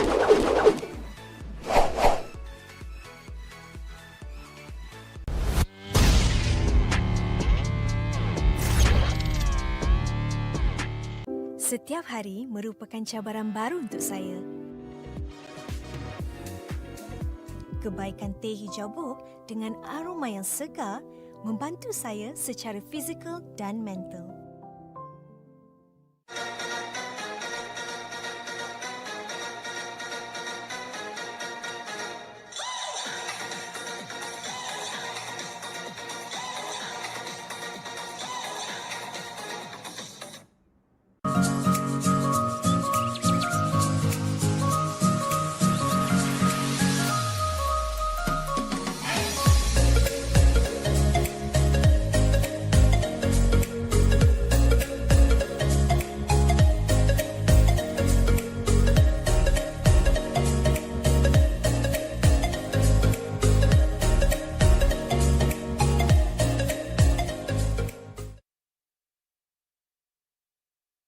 Assalamualaikum korang yang baru masuk. Selamat datang ke live stream aku Jangan lupa untuk tekan button like, share dengan komen. Aku nak video dia.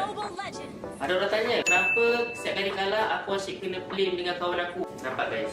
Benda tu satu benda yang tak bagus tau. Dekat sini apa? Korang tak boleh salahkan member sebab kau pun 2 kali 5 je. Mungkin kau punya skill pun tak sama pun macam dia. So tak boleh lah nak asyik nak salahkan member je. Tak bagus. Cepat lagi komen lagi.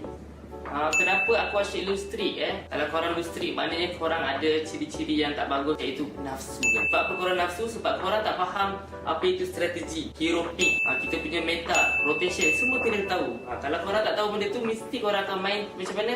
Nafsu, korang akan langgar je semua orang. Benda tu lah yang akan buatkan korang kalah. Zon, kenapa setiap kali aku main L, phone aku cepat panas dengan lag? Simple. Sebab apa? Aku punya phone tak ada mengalami masalah macam korang. Sebab aku punya phone 30 Pro aku beli dekat Com Asia ya. Aku minat beli dengan diorang ni sebab apa tau? Sebab masa aku beli tu, seller tu dah cakap dia dah test dengan 32 step quality check. Maksudnya before aku beli tu, diorang dah check dia punya screen, sound dengan body. Dia make sure korang dapat dalam in a good condition. So dekat para gamers kat belah sana tu, jangan lupa untuk beli dekat Com Asia. Harga murah, quality phone sama macam baru. Alright guys, sampai sini je live aku. Terima kasih kepada yang dah menonton. Terima kasih yang dah like and share. Kita jumpa lagi pada stream yang akan datang guys. Assalamualaikum. Back again. Masa skrin dia nggak ada layar Samsung? Back again. Jadiin maulah with Infinix Note 30. Anti gabut, serba ngebut.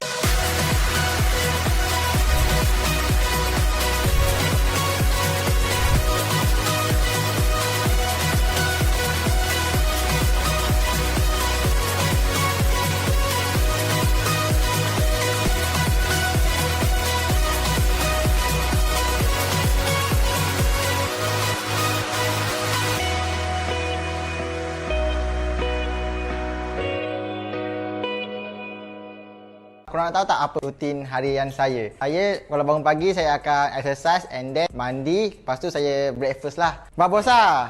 Okey, saya nak Babosa sekejap. Babosa, kau tengok apa Babosa? Tengah nonton turnamen. Taklah, saya nak buka Kohai X Gamer dulu lah.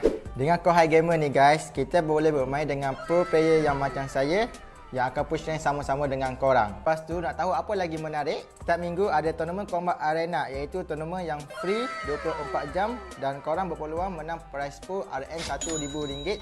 Nanti akan ada upcoming future di mana korang boleh berinteraksi dengan influencer ataupun gamer kegemaran korang melalui profil diorang. Korang even boleh book direct terus dan paling best korang boleh beli merchandise diorang yang buatkan Chibi enjoy sebab diorang ada komuniti diorang sendiri iaitu Discord dan WhatsApp tau.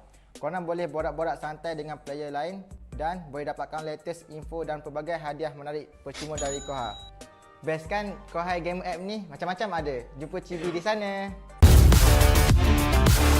Adu skill antar negara lebih mudah dan terjadwal di Kohai Scream Arena.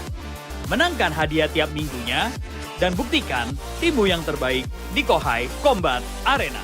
Turnamen online non-stop pertama di Indonesia. Hanya di Kohai Combat Arena. Ikuti kapan saja, di mana saja. Kohai Infinity, saatnya jadi pemenang. Tersedia di Play Store dan App Store.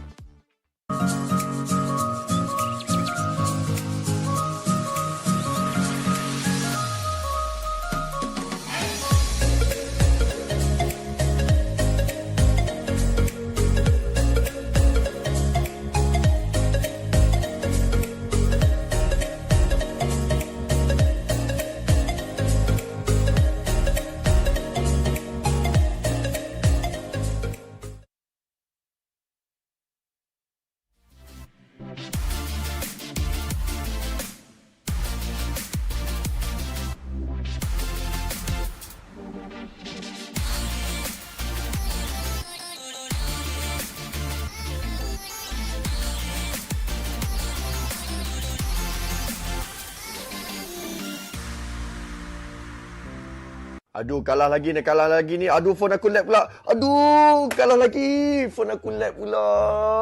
Sabar je lah, Son. Nak buat macam mana? Phone kau tu dah lama sangat dah tu. Phone ni pun baru aku beli dekat Komersia. Murah-murah pula tu. Weh, betul ke murah beli dekat Komersia? Kedai dekat mana? Komersia ni adalah salah satu kedai e-store yang jual macam-macam jenis phone tau. Harga diorang pula berpatutan dan diorang ni specialist tau dalam phone second hand. Aku nak beli phone gaming. Berapa boleh dapat? Jangan risaulah, commission ni kalau korang beli phone dengan diorang, kau boleh jimat 50% tau. Apa yang best lagi, kau boleh dapat 12 bulan jaminan untuk phone kau. Diorang ada buat 32 quality step untuk pastikan phone kau sihat. Okey, sekarang ni tolong bagi tahu dekat mana nak beli. Alah, kau boleh buka je online dekat e-store diorang. Senang je beli sekarang ni, boleh postage dan beli phone gaming. Lepas ni aku immortal, kau tengok aku, kau yang kat Epic tu. So guys, kalau korang pun nak beli phone second hand, beli dekat Komersia. Memang best. Gua yakin yang cewek ini pakai nggak sembarangan. Gak bisa. Lo nggak bisa main sambil ngecas. Gak bisa. Jadiin maulah with Infinix Note 30. Anti gabut, serba ngabut. Watch, Play, Stream. Channel esports dan game pertama di Indonesia. Hadir untuk merangkul komunitas game. Mulai dari gamer casual, pro players, tim esports, game developer, game publisher. Menggabungkan seluruh ekosistem esports dan game. Only on Dance Play. Watch, Play, Stream. Okay guys, saya ada 15 saat je untuk cakap pasal benda ni. Korang nak jadi pro player tak? Korang nak saya carry tak? Okey, korang kena download apps Kohai Gamer. Lepas tu, jangan lupa register account. Terus tekan feature real time dan schedule service. Jangan tanya asal ni real ke tak. Dia memang real. Dah, jumpa korang kat sana. Bye-bye.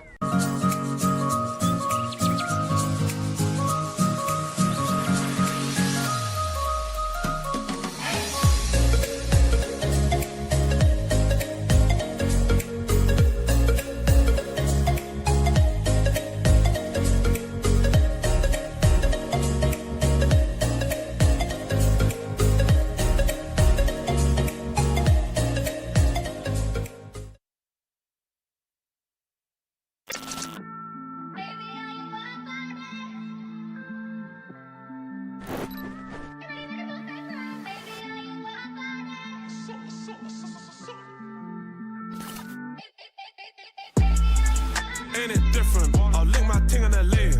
But I can't fly to the States, cause I got too much convictions. Apparently all I talk is prison, but I don't know no different. Cause I was in jail up north, when under the coalition. Fresh from my boat, coke and whipped out, put some roses where my wrist is. You ain't never made their birthday cake from digestive biscuits. But I had to take lemon juice to a piss test. Every day I look up to the Lord, give thanks for all this litness. Come on, fresh out the system, gymless.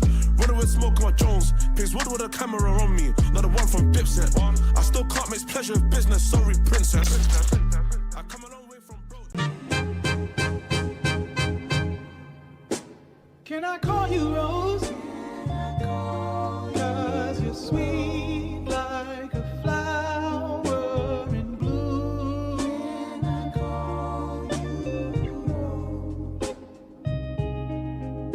Can I call you Rose? Cause your fragrance takes over the room. Darling, I wanna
guys, so Asia's latest physical store is now open here at KL Central. Let's check it out. Here, you can find a variety of devices from Apple, Samsung, Xiaomi, and more. And look how good they look. I can't believe they're second-hand devices. So all of Asia's devices actually goes through a 32-step quality check to ensure 100% functionality and to make sure that the battery health is 80% and above. Additionally, if you're ever worried, Welcome back to Kohai C Championship 2023, and you guys are with me, Frost, as well as Adin on the casters desk. Before everything, I'm gonna thank our co-organizers, which is Kohai Esports, official second-hand specialist Asia, partnering with Infinix Apparel and Merchandise partner TNT Co, official digital telco Udu, official tea partner Boti, powered by MPL Malaysia and MPL Singapore, supported by Kementerian Belia dan Sukan, Rakan Buddha, strategic partner GameSpy Esports, and this is season 2 of Kohai C Championship. So Adin, we have watched game number 1. One of the Malaysian teams had to say goodbye from us, which is TRVN, and right now another game for Malaysian team, which is RSG, and also they will be taking on Behave XIERA. Yeah, I mean, I'm looking forward to this match because I want to see RSGMY, what do they have to bring in terms of their own lineup, in terms of the off-season that they had, what kind of strategy they are going to be using for this game. Not much information I have about Behave XIERA. I'm guessing they are a second-tier team over in Indonesia, but as we all know, Indonesia is one of the better region in MLBB in comparison to with Malaysia, so even their tier 2 tournaments or tier 2 teams are very much strong and can compete well with our own MPL team. So a lot is on the line right now for both of these teams, and especially for RGMY being the MPL team, many would predict that they should have what it takes to move forward.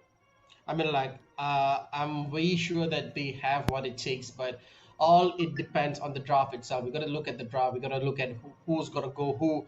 But I hope so to see the best lineup from RSGMI, because we have been waiting for them to show what they have been doing in the off season. But as well as for Behave XIERA, I know that they do have the potential to fight back. Also, as you said, Adin, the better region. I understand that, but we want a Malaysian team to win, man. We got 2 of our Malaysian team out of the first round to the second round, and this might be the third team as well. But anyways, Adin, what's your prediction, or how can I say, what's your expectation for the next game as well? Not to be biased or anything like that, obviously I'm gonna root for Malaysian team right here, and I'm expecting that RGMI to dominate because they are the MPL team. You know, they are the most experienced team, or the more experienced team, with the more experienced players in terms of the preparation that they have, having the facilities that they have. I'm expecting a lot more by RGMY, and but not only that, I want to see what players do they bring out for this first, I would say, championship after MPL MY season 12 in the off season as well. It could be a tryout player, it could be a substitute player as well. So just would like to see, or expecting that RGMY to dominate this game from the drafting and from the minute get-go. But nonetheless, we can't close our eye up against Behave XIERA. I'm pretty sure they have prepared well for this tournament as well, because they know that they are going to face, you know, giant teams like Alter Ego, RSGMY, we have Toda as well. So I think it's an honor for them to be able to compete among the best. So I'm pretty sure they also want to give out the best showing to everyone who's currently watching. I mean, like, I'm waiting for that too as well.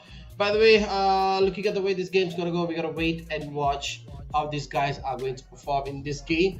But anyways, out of that, we should even let you guys know, you should guys get the new GT 10 Pro from Infinix as well. And if you guys don't know what does it pack with it, and I'm gonna say it has a MediaTek D8050 chipset, 120 Hz and 10-bit FHD plus AMOLED display, and the RAM storage can go up to 16 GB.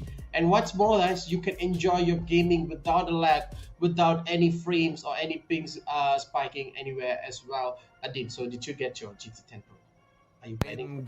I'm gonna get it through Kohai, because I heard that Kohai has 1 unit of GT10 Pro to be given to the viewers of Kohai C Championship. So make sure that you guys are in it as well to win this amazing prize by Kohai, sponsored also by our official smartphone partner, which is Infinix, to be able to walk away with 1 unit of Infinix GT10 Pro. But then again, Frost, you have a good phone, you need a better digital telco, and Udo has got you covered. So make sure you guys register to Udo as well to enjoy unlimited benefits by Udo. But right now, we want to enjoy the unlimited joyfulness of watching RSGMY up against Behave XIERA. RSGMY is gonna have the opportunity to pick first on the blue side. Meanwhile, Behave XIERA is going to be on the red side. I mean, like looking at the ban itself, we can see that RSGMY is planning something on using a more mobile hero since they banned out Phobius on the first ban itself. So I mean, like first ban phase, so I can predict that they're gonna use somebody like Ling, maybe Arlot is out there, but I'm just bad.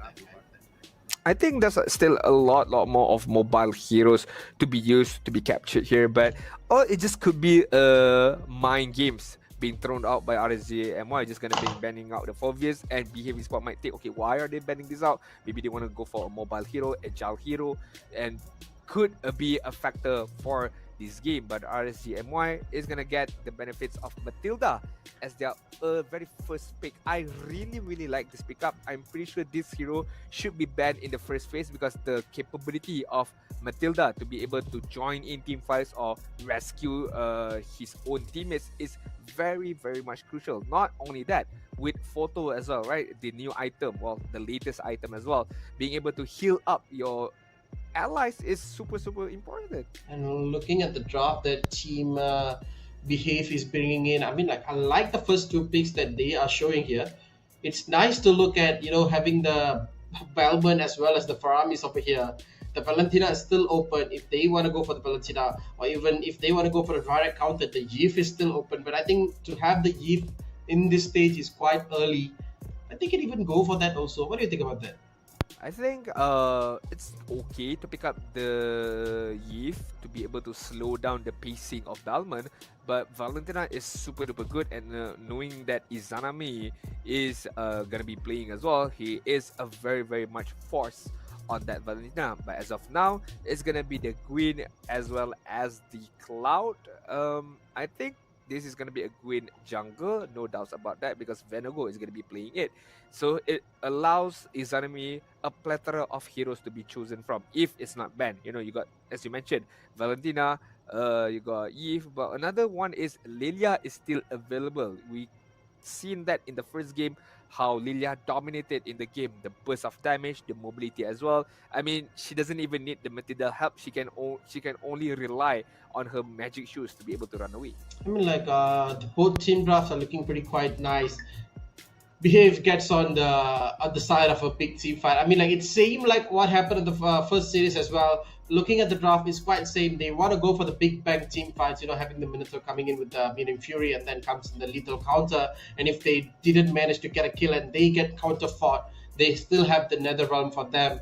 So Valentina will be out of it. They don't want to see another Nether Realm in the hands of RSGMY, since they already have the Matilda, you know, to disengage at any time they want with the Guiding Winds, and also to engage with the Circling Eagle. I mean, like, both of the drafts for now looking pretty much 50-50 for me. 50-50, but the fact that Faramis is being chosen to be paired up with the Belmont is quite good, because I feel like if you are opted to go for the Belmont composition, you would definitely need a support, be it Faramis, be it Angela, to be able to pump even more help onwards to this Belmont. And the fact that they have the Faramis with the Netherrealm, as you mentioned, being able to use it to prolong the team fight would be beneficial for Belmont. Looking at the bans right now, they did not opt to ban the Lilia, but they did ban the Terizla as well as the Valentina. So no Terizla can be used by Bronzy, but it's afraid not. They still have the Khalid, they still have the Lapu Lapu as well. Meanwhile, Bruno and Brody being banned out by RSGMY themselves, leaving open carry to be picked up by Behave XIERA. I like this matchup between carry and Cloud. It all depends on the individual skills later on. I mean, like, looking at the draft itself, I would have preferred to kick off Lilia out of here, because Lilia would be a direct counter to Paramis. Every single time the Netherlands girl comes in to the team fight, she's going to be like gloom here, gloom there, gloom here, gloom there, just picking it off. And one of the cons of Paramis is after the Netherlands health is done, you will be invulnerable for a second in the same spot, and that would prepare a huge amount of momentum for RSG to counter attack. Yeah, I agree. I mean, not only that, they have the Pakiro as well to put up another damage output onwards to this Faramis after the Nether Realm has been used. So we shall see how Behave XIERA are able to withstand the damage output coming out of RSG MY. We talk about it. We cannot forget about the Gwyn as well as the Cloud. 4 out of 5 of these heroes can synchronize well with their own ultimates, with their own ability. Special migration as well as Violet Requiem from the Guinevere. On top of that, you have the Blazing Duet from Cloud, but Cloud still need a bit of time to be able to farm out his own item. But I would like to see the last pick coming in from Behave right now. They do have, so it's going to be a Balmond EXP lane and a Lancelot jungle. Very interesting, although I would like the Balmond in the jungle, but maybe this would be a chance for me to change my mind. Could be Balmond EXP lane is the better choice. I mean, like, it depends on how they use, but looking at the matchup, Pakito versus Balmond, one of the things that I'm very worried of, Pakito isn't like the hero that you gotta stand in the lane for a long time to clear out the minions, man. Pakito is kind of the hero is, okay, you go there, you jab here, you jab that, get the minions wave out of the game, go towards the roaming side, to the mid lane, to the jungles, to the bottom, or anywhere that he wants. So Balmond facing a Pakito would be a big trouble for Balmond itself to clearing up the minions very fast. But look at that. Oh, that's the caster's prediction brought to you by Kabeja. What can you say about that, Adit? I mean, it's a dominating factor for RSGMY, but we do have one of our Indonesian caster voting for Behave XIERA. I don't mind. I don't blame him as well. But again, this is just the prediction from our casters here today. Make sure you guys put in your prediction as well in the comment section down below.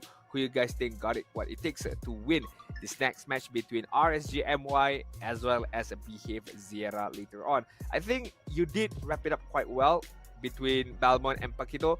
The game is going to be won by the EXP lane side. Whoever have the better advantage in terms of whoever can clear the lane faster and rotate faster to help their teammates out could be the biggest factor of all.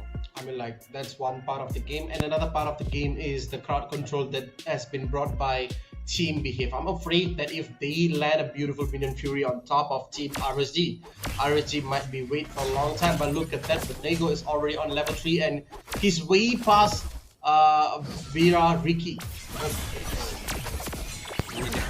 What can you say about that? I mean, they know that they have the advantage. They know that they have the confidence enough to be able to pull things off. Hence why they are going a bit more aggressive up against the opponent. And speaking of aggressive, look at the Ooh, that is not what we want to see. And there you go, the first blood presented by Carpasia.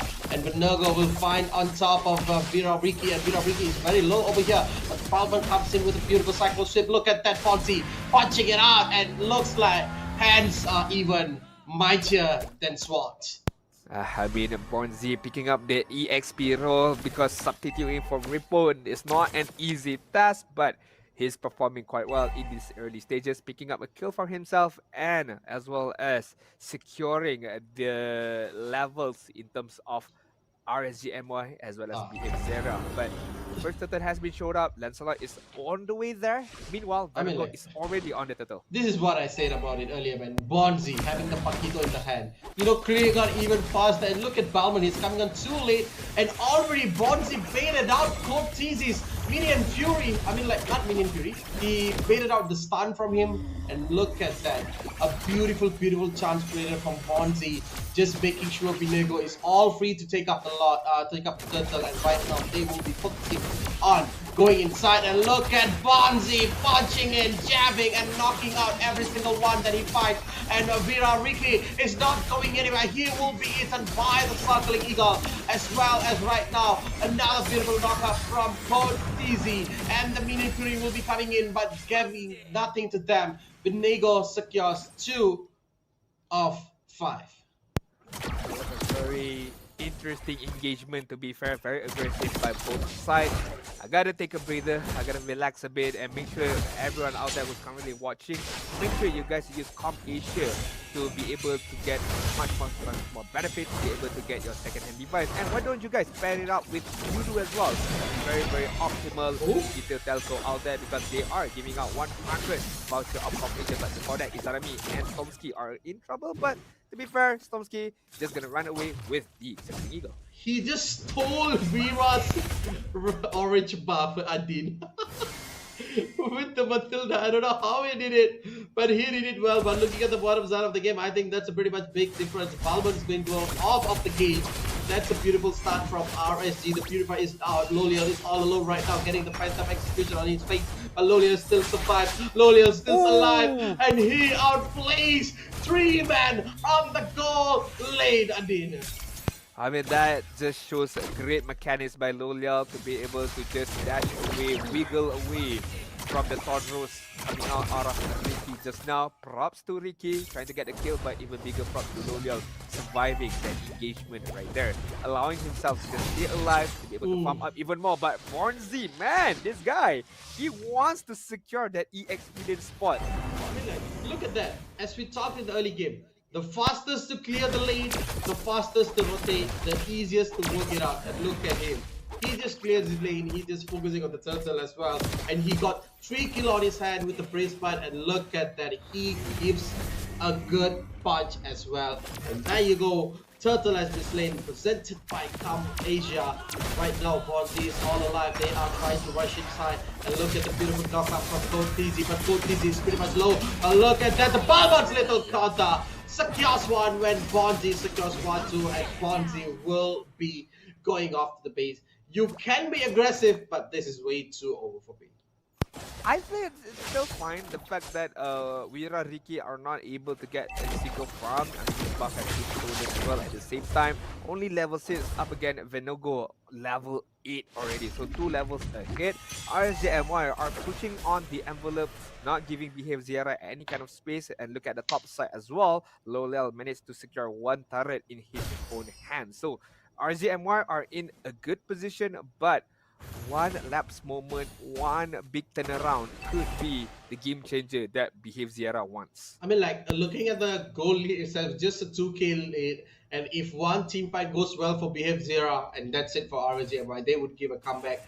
For RSJMY, if they want to win the game, they need to be on point, consistent, and also make sure they get all of it. But look at that, Bonzi going in without a cannon. The wall gets knocked out by Midian Fury once again. I think that is not what we want to watch from RSJMY. I mean, it's just 2 up ahead with the Ghostbuster, with the fullback by Faramis as well. Bonzi caught in that middle of team fight with the minion 3, but looking at the top side, Venogo. Venogo is going for KidZ, and KidZ will be going out of the game. And look at that, they are still available. Faramis with another up is still on back of them, but I think this is a chance for Venego to get a beautiful start on Code TZ, but Code TZ is still alive. But either way, Loliel secures 1 on the bottom side. Wira is going down as well, and this does not look good for Wira. And look at that, Loliel giving tons and tons of damage just to J7. I mean, the combination between Matilda and Clara are working to perfection right now between Loliel as well as Tomsky, knowing their own capabilities to go onwards for a kill and backing off even with the Guiding Winds plus Circling Eagle. And speaking of which, Wira Ricky right now only level 8 compared to Venogo level 10 already. So again, 2 levels ahead. Wira Ricky gotta step up again. His own farming, his own level is getting left behind by Venogo. Behave XIERA, I think they are kind of pressed as of now, so they should do something about it. I'm not too sure if they should engage first, because they do have the parameters so they can wait out RSJMY. I mean, like, if they want to engage, they gotta watch out, because look at that, the beautiful stun is wasted from Behave, but that is the use chance for RSJMY. They will be going in with a blazing duet, and look at Bonzi punching everybody out, and that's a triple kill for him. And that is how you repay back your mistakes in the early game itself, and that's the triple kill brought you by Comp Asia. I mean, just one single jab up ahead, knowing that there's no Faramis, there's no Netherrealm, there's no Shadow Stampede to be able to save anyone right there. So it's a go moment. It's a green flag for Bonzi to rack hammers up against Behave XIERA just now. A blunder of a moment by Behave XIERA, not synchronizing well because of their own skill set.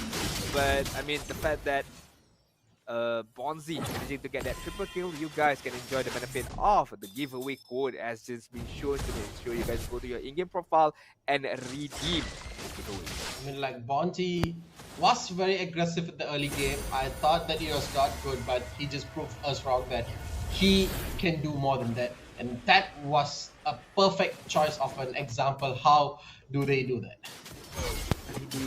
He knows that he is quite up ahead. He knows that he has the damage output, the physical raw damage output to be dealt upon Behave XIERA. And when there is no Netherrealm, it's a go moment for him to be able to catch people on the back line. If it's not enough, Lola still is enough damage output. Look at that, 1, 2, 3 hits up again. Ooh, Mira Ricky, who almost falls down into the hands of Lola. And look at that, RGMY is back on the game with 12 kills on the hands, around 8k gold lead in their hands as well. And right now, Team Behave XIERA has to play a bit passive, and they tried to go in, but Bonzi, you've got a lot of damage with this Paquito. And we can even say that if you want to play against Belmont, you can go for Paquito. Looking like it, looking very, very much like it. So to those, anyone out there who are facing a Belmont XP lane, just pick up a Paquito, but make sure you guys have the mechanical skills to use it. You have enough micro skills to use the Paquito to have a big advantage up against the Belmont. But right now, speaking of advantage, RGMY enjoying a big advantage. Venom, go! Jumps in right over the wall, and that's the new thing that Vinway can do. She can jump over the wall quite far. So you guys should be worried about that. But Code Z is just looking up in the air. Nobody is getting caught in the way also. And right now, look at that. RGMY is pressuring a lot on Behave, and they might push in right now. Look at that. They try to defend, but they can't get anything. Code Z uses up the flicker just to run away from the death that been caused. So there is no flicker plus minion stick can be used by Utbizi. Need to use traditionally, but Bonzi is not gonna allow that thing to happen as of now. Izanami, meanwhile Somsky and Lolias on the bot side, clearing up all three into the turret in one go. I mean, like, they had the chance, why don't they take it? That's it. But look at Izanami going in with a beautiful stun. Glooms comes in, but right now Bonzi will be punching up everybody, but Venego gets up once, and right now they are not stopping with that. Lolial will be dealing out tons of damage on the side as well, and this might be it for Behave, because look at the tower, chipping away everything. Lolial's last bit of health, and the turret will go down and out. Looks like, yes, Bonzi will punch it out, but still the crystal is surviving on the last bit of health. RNGMY in the brink of victory. They did a mistake. They were too offensive. They were too focused on the crystal, and they forgot they didn't have a minion inside it. The fact that you were so close to say the game was ending. Yeah. I was like, it's the last bit of health. Last bit of health. I mean, RGMY knows that they cannot push, go aggressive to get the win. Behave XIERA still lives for another day. Oh, what a moment right there. So to award that moment, so make sure you guys go to tntco.co. That is the official website of TNTCO, and claim that 10 ringgit voucher to be able to purchase your very own TNTCO merchandise. Again, I did mention I have all three, and I can vouch for you guys. The quality is good, it's very, very comfortable, and very, very much stylish. You guys can wear it for any occasion. I'm still thinking about the way that you just told me. I totally don't I mean, like, who wouldn't do that? You saw the health of the crystal, right? I mean, it was so close. It was super close. If I was you as well, I mean, I would say that okay, the game is gonna end. But there was one pixel of health on that crystal, and Behave XIERA still lived for another day. I mean, like, even they proved to us that even there's one health on the crystal, you can still be the game into the pace, and they did it well. I mean, the defend from Behave, they really need the claps for them, you know, man. They did really defend well, and right now the Lord will be slain as well, and that is presented to by Comp Asia right now with the Luminous Lord. And I'm quite afraid how behave XIERA will be protecting the Lord. And looking at the way Vera Ricky zoned out from the game side, Vera Ricky doesn't have any minions, and look at the damage. He might go off, and there you go. He just got an instant recall. I mean, that's not good. XIERA should be enough one time for Ricky to get back up again to be able to defend his Lord, who is currently marching on the mid side. Bonzi is on the top side. I mean, if we take a look at the item as well, we all know that RZMI is upgrade. The photo item, as I mentioned, on the Stormski's hand, so be able to heal much more with this particular item. Plus of the Oasis. Yeah, right now the Crystal is in danger, and for now it's a real big danger. Look at that, Pinago comes in with a beautiful rock up, and they will be forcing Team Behave to go out, and this time it's a sure win for RSGMY. It's not a mistake, it's a sure Crystal down. It's a sure win by RSGMY. The second time around, the second Lord was needed for RSGMY to be able to get that victory. But honestly, Bonzi, what a debut with RSGMY just now. What a first game by this guy. Just a menace. Super menace, super annoying. Disturb the backline. Looking at the highlights brought to you by Com Asia, it's all his. It begins with him, it ends with him as well. Even though he dies, it doesn't matter. He did his job. He disturbed the backline very oftenly. Get a kill, always to the jungler side, which caused Venogo to be able to snowball ahead in comparison of level between him and Wirariki. I mean, like, here was the mistake from Bonzi. I'm like, okay, I know you are doing well, but don't do that again, because that is one of the crucial mistakes that EXP laners do. But he came back at this moment, man, having the triple kill. And look at that Bonzi, man. He came in from the back, he saw kills, he saw the bans all low, he go in for it, get triple. I'm like, the debut is so good. He knows, he understands the macro gameplay. There was no car altar, it was super easy for him to go in. There was no nether realm, so it was easy for him to go in and get the kill without any hesitation, and he did that to perfection.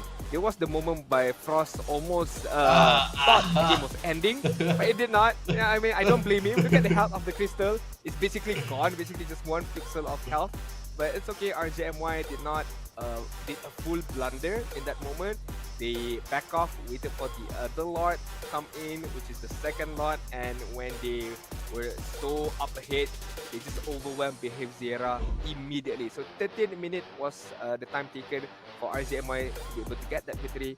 Super ahead in terms of goal, super ahead in terms of level, as well as kills. But to be fair, Behave XIERA did try their best with the Nether Realm, with the Minion's Fury, but I say RSGMY just snowballed too hard. I mean, like, look at Izanami, man. He's like 1-10. What do you expect him? I mean, like, we have been focusing on Bonzi, but look at Izanami. He is undead, and he got 11 kills. I mean, not 11 kills. He's participated in 11 kills as well as Bonzi. But worthwhile to say that RSGMY did a very good thing, and this is your MVP, Lolial. Okay. I mean, like, I can accept it. I mean, like, it's fair to give him also. And what about you about this MVP? I agree. I mean, brought to you by Com Asia, he did not do anything wrong. He farmed up really well. He managed to get a good amount of kills. But if we were given the chance to nominate our MVP, I'm pretty sure we're gonna nominate Bonzi for the amazing gameplay, the triple kill that he managed to obtain as well. But not only that, from the get-go as well, he dominated the EXP lane. He dominated against the Dalman, which allows him to get even far ahead in terms of level, in terms of itemization. And the most crucial part was he managed to get a kill against Wirariki, which allows Venogo, his own jungler, to be ahead in terms of level, in terms of purple buff stolen, orange buff stolen, and overall he opens up the game so much for RSGMY. I mean, like, this is the kind of debut that you want to give on a tournament that's going international, man. So I think that is a worth debut Bonzi.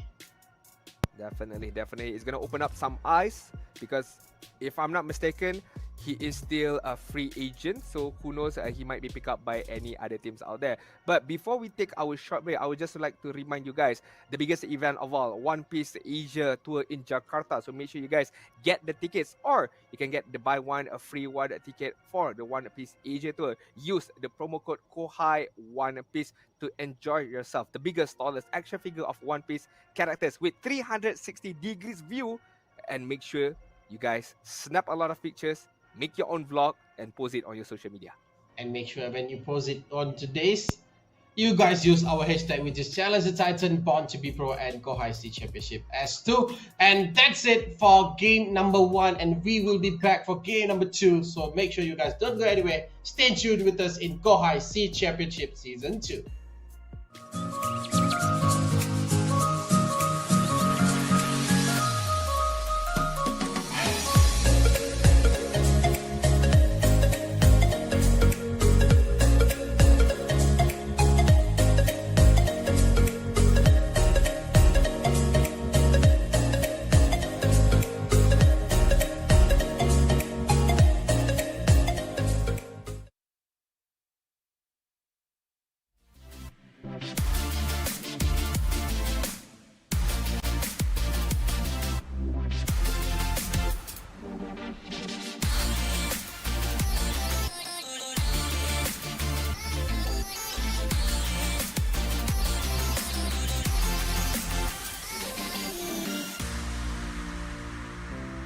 Aduh, kalah lagi ni. Aduh, phone aku lag pula. Aduh, kalah lagi. Phone aku lag pula.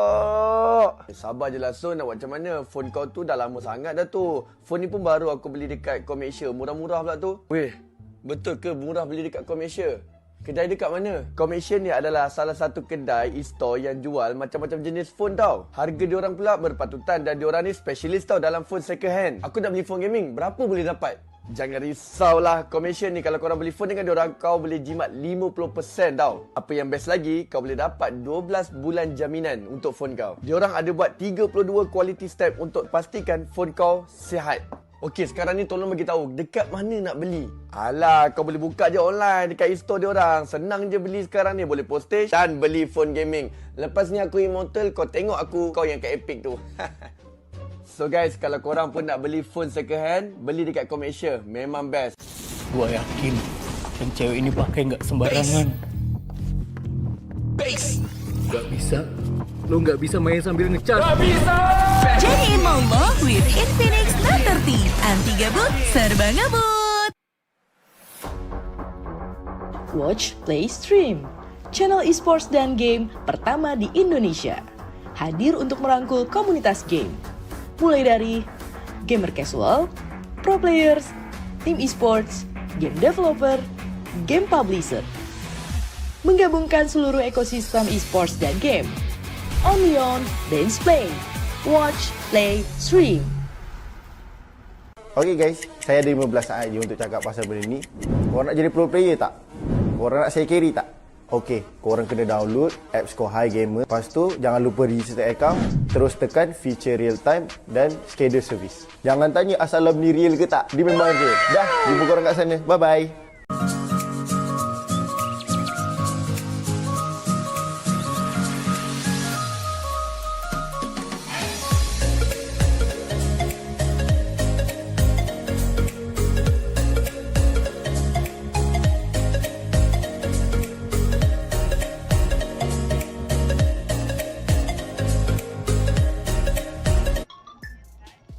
Welcome back to Kohai Sea Championship Season 2, organized by Kohai Esports, official second hand specialist Comp Asia, partnering with Infinix, apparel and merchandise partner TNT Co, official digital telco Yudu, official tea partner Boti, powered by MPL Malaysia and MPL Singapore, supported by Kementerian Belia dan Sukan and Rakan Muda, strategic partner GameSpy Esports. And this is game number 2 in series number 2 between RSG MY and Behave XIERA. So Adin, game number 2, what we can expect from Behave XIERA? What can they do to improve themselves? I think first of all, what we can expect is patience a bit from our casters. The game has not ended yet, so we have to wait for the crystal to get destroyed. Okay, I'm kidding. Alright, what we can expect is actually from, I think, for Behave XIERA, to be fair. honestly, it's not a bad game number 1. It was just that games RGMY just dominated in terms of their own dominance and the snowball lead that they had, especially on the EXP lane side, right? We've talked about this a lot in game series number 1. We talk about how the EXP lane gives so much to their own team in terms of level, in terms of space to be able to farm up, and Bonzi did that for game number 1. So for Behave XIERA, they have to come back again, and it all started with the XP lane. They need to be able to withstand the aggression by Bonzi, or maybe knowing that Bonzi playing aggressive like that, maybe put 2-3 players on the EXP lane to punish Bonzi if he is ever out of position, and that way you could be able to win back your EXP lane and slowly but surely build up your momentum for game number 2. I mean, like, that's a quite thing to do also. But right now we are back at the draft ring, and looking at the draft itself, DEWA is out of the game, as well as the Angela for Behave XIERA. But for RGMY, they kick out Nolan and also 1-1 over here. I think we can say that this is the basic, follow the book draft over here. There's nothing much difference. We can look at it.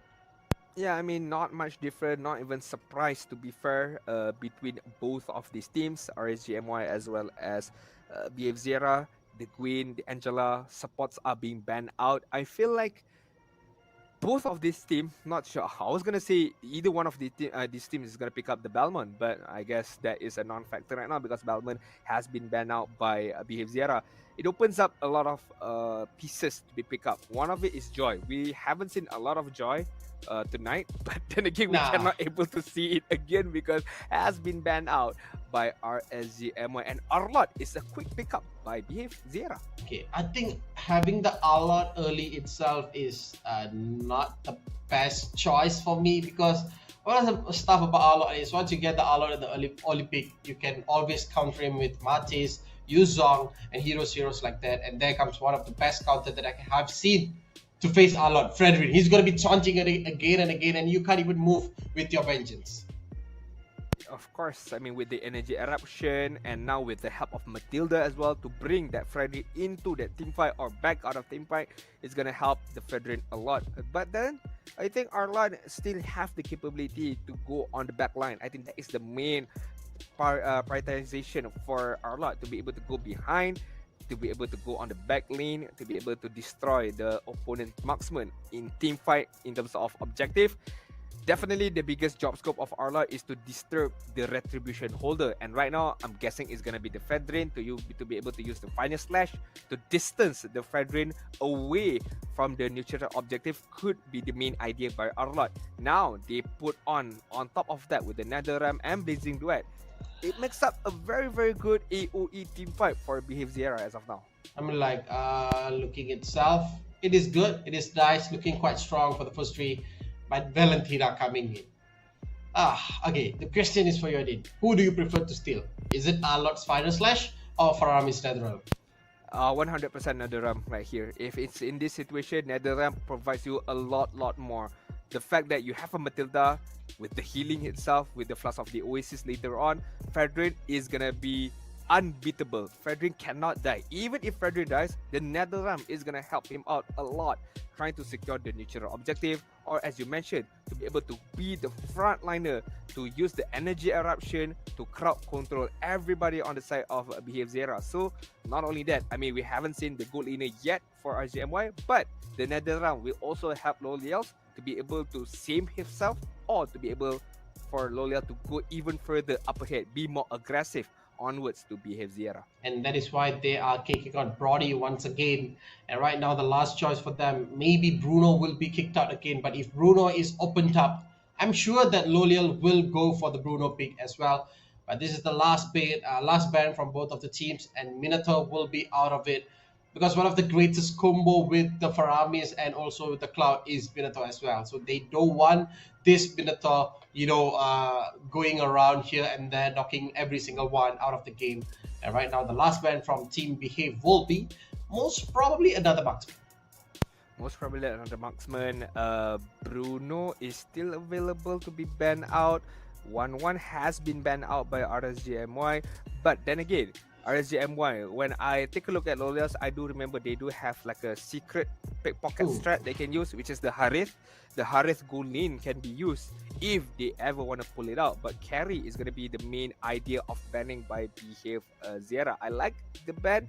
Doesn't want to push the game to late game, because we all know carry is a super ultra late game hero, can demolish any kind of heroes if ever reach onwards to that later stages. I'm quite surprised, not surprised, what's the word? I'm quite puzzled to guess what kind of spell this cloud is going to be used. Is it going to be a Purify to be able to run away from the Energy Eruption, to be run away from Valentina Shadow Stampede, or is it just going to be a basic Flicker for him to be able to go forward, get kills, or use that Flicker defensively? I mean, it depends, but Barat's coming in. That's a nice one here. I mean, like, I love to see Barats, and there you go, the new Barats. And if you guys don't know, before this, Adin, Barats needed 25 stacks, but now he only needs 10 stacks, and that is what the best thing about it.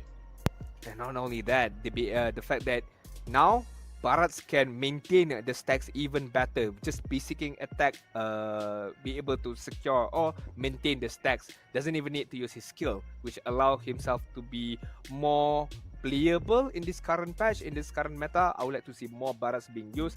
It doesn't matter, it could be an EXP lane Barats or even a jungler Barats, but more teams opted to go for the jungle Barats. And the last pick by RSGMY is gonna be the Tamus. Reminds me of the grand final of M5 between EP Brand as well as Onyx ID, where Tamus dominated that game. Yeah, and this is it. Once again, the casters prediction brought to you by Compasia.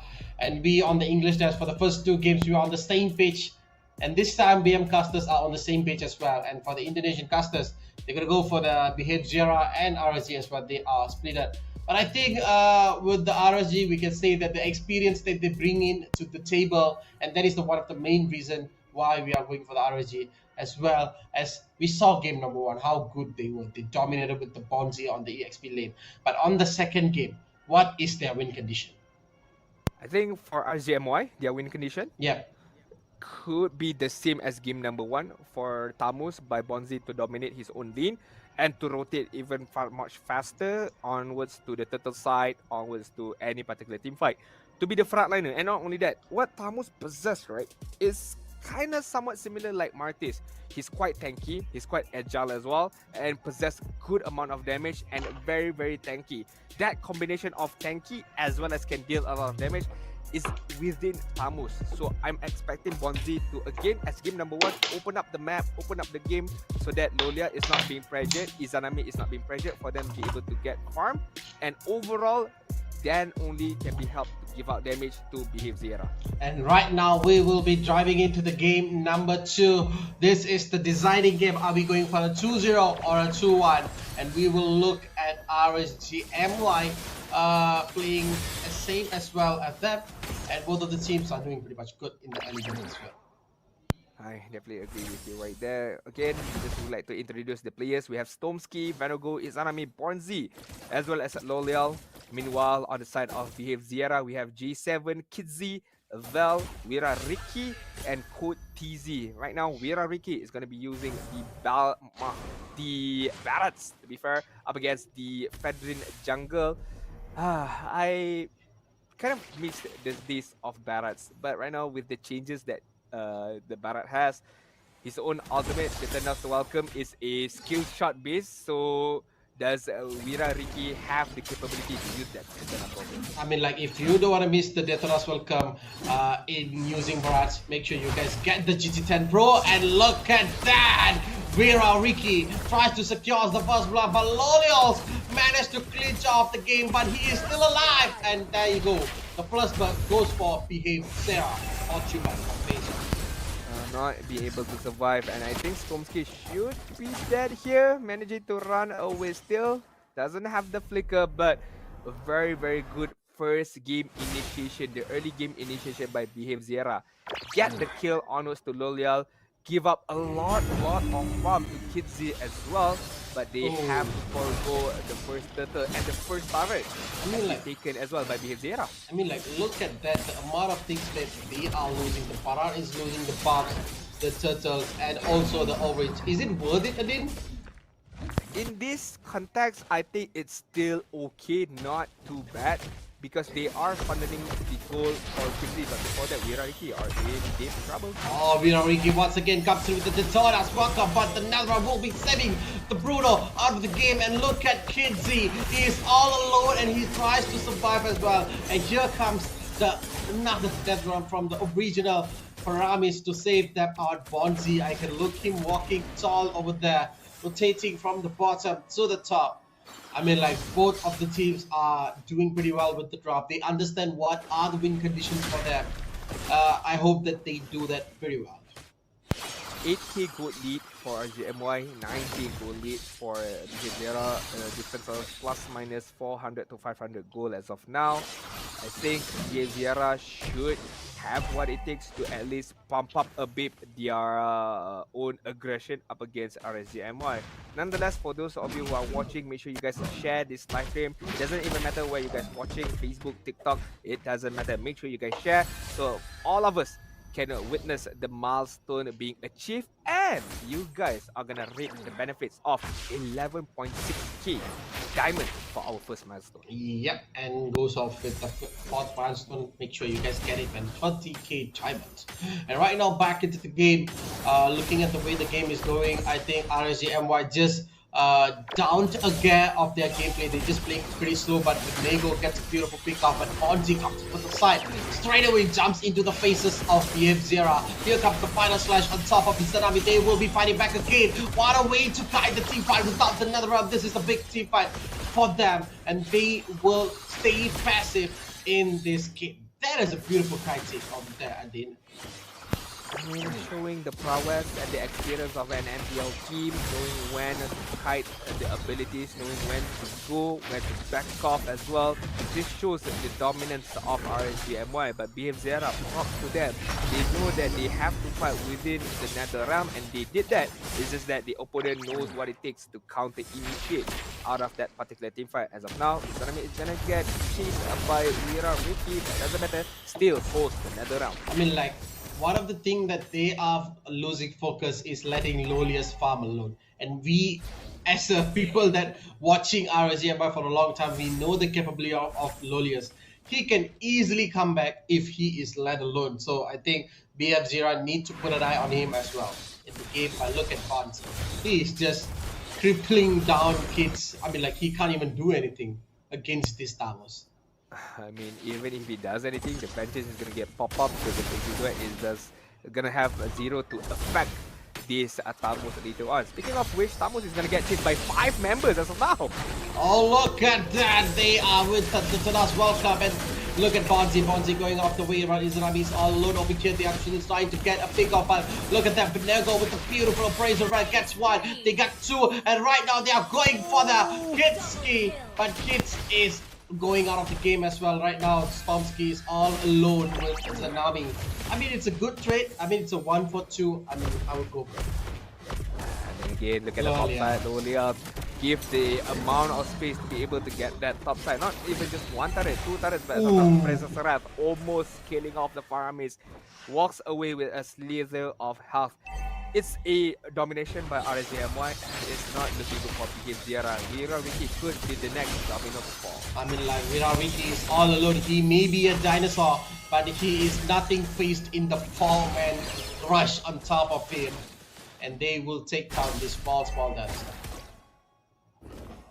Yeah, I mean, what you gonna do, man? I mean, he tried to get one turret at least, to be fair. It doesn't fall great for them, and right now Farming have to pop the Nether Realm. I mean, like, that is not what the way that he should go in. He just dived in just to waste his Nether Realm and just die, and giving out the turtle as well to behave to RSGMY.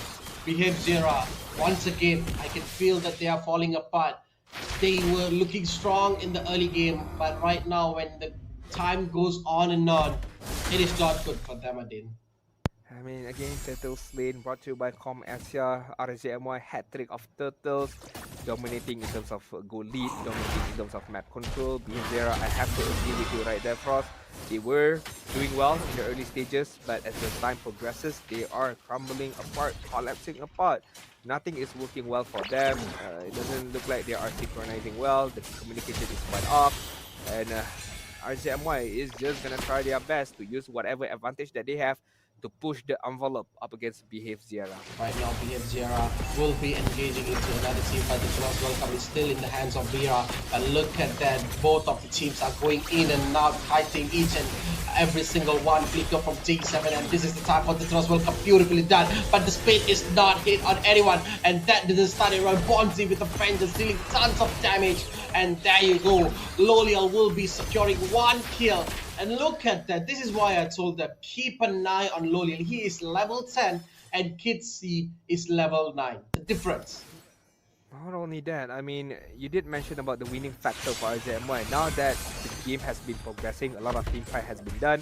One of the biggest winning factor for both teams as well. Whoever used the NetherRealm first is gonna lose. Yeah. The battle of NetherRealm between Valentina as well as the real Paramix. Right now, Bonzi. Ooh, just swipe up just like that into the tower and then dealing tons of damage. And there you go, Bonzi is down of the game, but you know, he's still in front of it. I understand this Barat is quite tanky, but I think that he bring it way too much in front. But there comes the Todas Welcome to save it all. RG's enemy on the back. Benego is still alive. Circling Eagle comes in. Barat goes off. What is happening to XIERA? They look like they were in control, but look at RSGMY with the appraisal. Wrath gets 1 more, securing 2 out of 5 in the team fight. It looked like XIERA had that team fight with the NetherRealm and almost killing off the Nego, but the output kills came out from Stormski and the help from Izanami as well with the skill set that she has. This is not enough for XIERA to kill off against Veteran. This is what I'm afraid of. The damage output is not going to be enough for XIERA. With the heals coming out, with the skill set by Stormski, the Circling Eagle, the Guiding Wings as well. So XIERA, I like the aggression that they are doing, but it's just that the execution is not on point and it's not synchronizing well between one and another. I mean, like, I understand that also. So what can XIERA do right now is just take it easy, bring it down a notch, you know, go it again slowly, take it one by one. But look at that, RSG isn't allowing that. They are literally pressuring XIERA to engage. That's it. I can feel that. I mean, the fact that your Robo and Tomsi has 5 kills, the most out of all RZMY, shows the dominance of RZMY and XIERA. If they want to push the envelope, if they want to start that team fight, it has to begin with Wirariki using the Detona Soccer. But the biggest question is, they don't have the damage output enough to kill anybody if being eaten by the Barats. Yeah, that's one point to get note of it too, but now Benego will be going in. Look at that, the final slash brings Benego out of the game, but Benego comes in from RGMY as well, also to XIERA. But look at that, everybody is stunned, but Benego is on the last bit of health and he goes down. But look at it, XIERA will be coming back with a beautiful blazing duet, but Lolials will say no to that. Oh my goodness, what a kick from Lolials. Kicking off Kitsi for Benego. Yeah, 3-4-3, 3-2-3 to be fair for Lolials in terms of KDA. That could have been so bad for XIERA, but drop to Vel, popping up the NetherRealm on time to be able to save everyone right there. The Holy Baptism hits 2, but look at the damage output coming out from Izanami, almost getting a kill, but XIERA live for another day to be able to defend their own base. And as we progress for this game, make sure you guys use the input and you get all amazing prizes. I mean, like, they have another day and you guys won't have another day to get a reading code, so make sure you guys get it. And right now we will be focusing on the game itself. The goal lead is now on the side of RSGMY. This game is not like game number 1. The tempo is quite down. They are playing quite slowly because they know that they can't just blindly go in like just now, just to give out Benego for one of the base turrets. And back into the control, 30 seconds on the lot. I think Izanami is one of the main focus over here. They will be going in right now for Nego with a beautiful start, beautiful start. Fonzie will be opening up his ultimate, and look at that. No more Netherlands to save them. Another final slash beautifully hit on 3-man, but look at the health of the XIERA. They are going down, and for sure, Vira Ricky is not in the game for the next lot. He won't be able to respond in time for XGMY to secure this lot. Retribution is on hand for Benago, but XIERA can do something about it to just prolong this team fight, allowing Vira Ricky to respond. But with the lesser manpower and RSGMY holding on to the positioning quite well, it's gonna be again another easy free lot for RSGMY. Lot you by Com Asia. XIERA have to build up their defensive wall, their great wall right now to be able to again put up a good high ground defense and try their best to crawl their way back. And if we talk about the high ground defense, the things that they have is just tankiness. Is really quite enough to deal a lot of damage to the lot? I think no. The only one that can deal a lot of damage to the lot is Kitsi. But right now, look at that. The Gentleman welcome will get Izanami out of the game, and this is not what we wanted to look at. At the moment of lot nearly reaching the base, this is quite sad for us. Without NetherRealm in hand stolen by Izanami, it's going to be quite hard for XGMY to end this game, but maybe they can get one inhibitor turret at least. NetherRealm has been popped by Zal quite early on. I mean, like, start.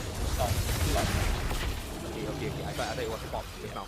RSGMY trying their best with another wave of minion on this side. Should be able to get this inhibitor turret. Look at Suki just being a menace on the bot side. I mean, like, Nego still dealing a lot of damage, and Bonzi is all alone here. Look at that. Lolius is untouched at all, and Lolius is just kicking balls all day long, and they will get one. And Lolius is still alive. Lolius kicks it off with the game. Look at Vira Ricky goes off, even though the Netherlands will come. Is there Lolius?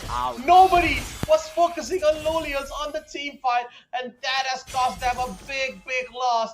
No more J7, no more Vira to defend them, no more defensive player. This might be it, the end of them. Bonzi gets one. They will go in for the crystal and secures a 2-0 clean victory from RSGMY, the third team from Malaysia to go into the round of 16 in Kohai C Championship Season 2. Indeed. Good job to RSGMY, and good game, well played to XIERA just now. I would say my MVP for this game is gonna be Stormski. He saved Izanami, he saved Lolial quite a lot of time as well, with the Circling Eagle, with the Guiding Winds as well, and especially with the Flask of the Oasis. Lolial's health was at half, but the fact that he got healed by Stormski, his health was back to full and allow Lolius to go even further. And right now, as we take a look at the highlight replay brought to you by Com Asia, our second-hand specialist, just look at how RSGMY dominated and look at the positioning of themselves, how they kited, how they maneuver around, and this Circling Eagle, Guiding Winds as well. My god, bringing Venogo to the back line. Okay, it's a super hard thing to do for a Fredrin without any mobility to go behind, but with Matilda, it unlocks that ability. For that reason itself, we can give the MVP to Stormski. But anyways, looking at every single team fight, and one of the reasons why they lost to RSGMY is they let Lolius all alone. They let Lolius all alone in the lane. He got the farm, he got 2 towers down, and look at him. Look at Olio. Nobody is going on top of him, man. He's like too free. Too free, too easy for Lolials. Nobody focusing down on him, and to be fair, who can even go to the back line? I mean, yes, G7 could do it. Kid Z can do it with the Blazing Duet and Better Mirror Image, but you have to go through a Tamus, you have to go through a Fedrin, and you have to go through a Valentina, and not only that, even if you reach Lolials on the back line, there's still Stormski that can save himself. It's the toughest choice, and here is like Lolius. Look at that, the whole team fight that has been done between Behave and RSG, all they did was they were focused on Lolius, and Lolius is all about, okay, I'm gonna deal tons of damage to you guys can't survive at all, and this is just the end game. I mean, with the lead that they had, how RSGMY dominated and ended the game with 14 minutes of game time, 46,000 of gold. The itemization has been complete by Dolial, but right now we have to take a look at our MVP for the game, brought to you by Com Asia, and thank God it's Tomsky 5-0 and 9 PDA, 8,000 gold. That is super big as a roamer. As we all know, the roaming booth has been changed a little bit, which now gives you 45% of gold and EXP for every assist. I mean, like, looking at the way that Stomsky played, I think he definitely deserved the MVP. And to sum it up, all I can say is, behave XIERA, you did good, but it was not good enough to win RSGMY. And congratulations, RSGMY, the third team from Malaysia to go into the round of 16s. And I think that's a great game to watch. And to be fair, for all of these tier 2 teams out there, regardless in Malaysia or Indonesia, I think you guys need to use this platform, the Kohai C Championship Season 2, as a platform for you guys to grow even further, to gain experience up against international teams, to expose yourself to different kind of strategies, different kind of pressure. So I really hope for those teams who are knocked out, they don't give up, they still push forward to be able to achieve greatness. But to be able to achieve greatness, right, Frost, you need a great phone. And with great phones, you need Infinix with the GT10 Pro. You did mention about the specification, but what I like about it is the 120 gigahertz of frame rate. No lagging, no issue. If you're a jungler, you should be able to land your retribution super on point. But if you want a good connection, you have to register for Yudo.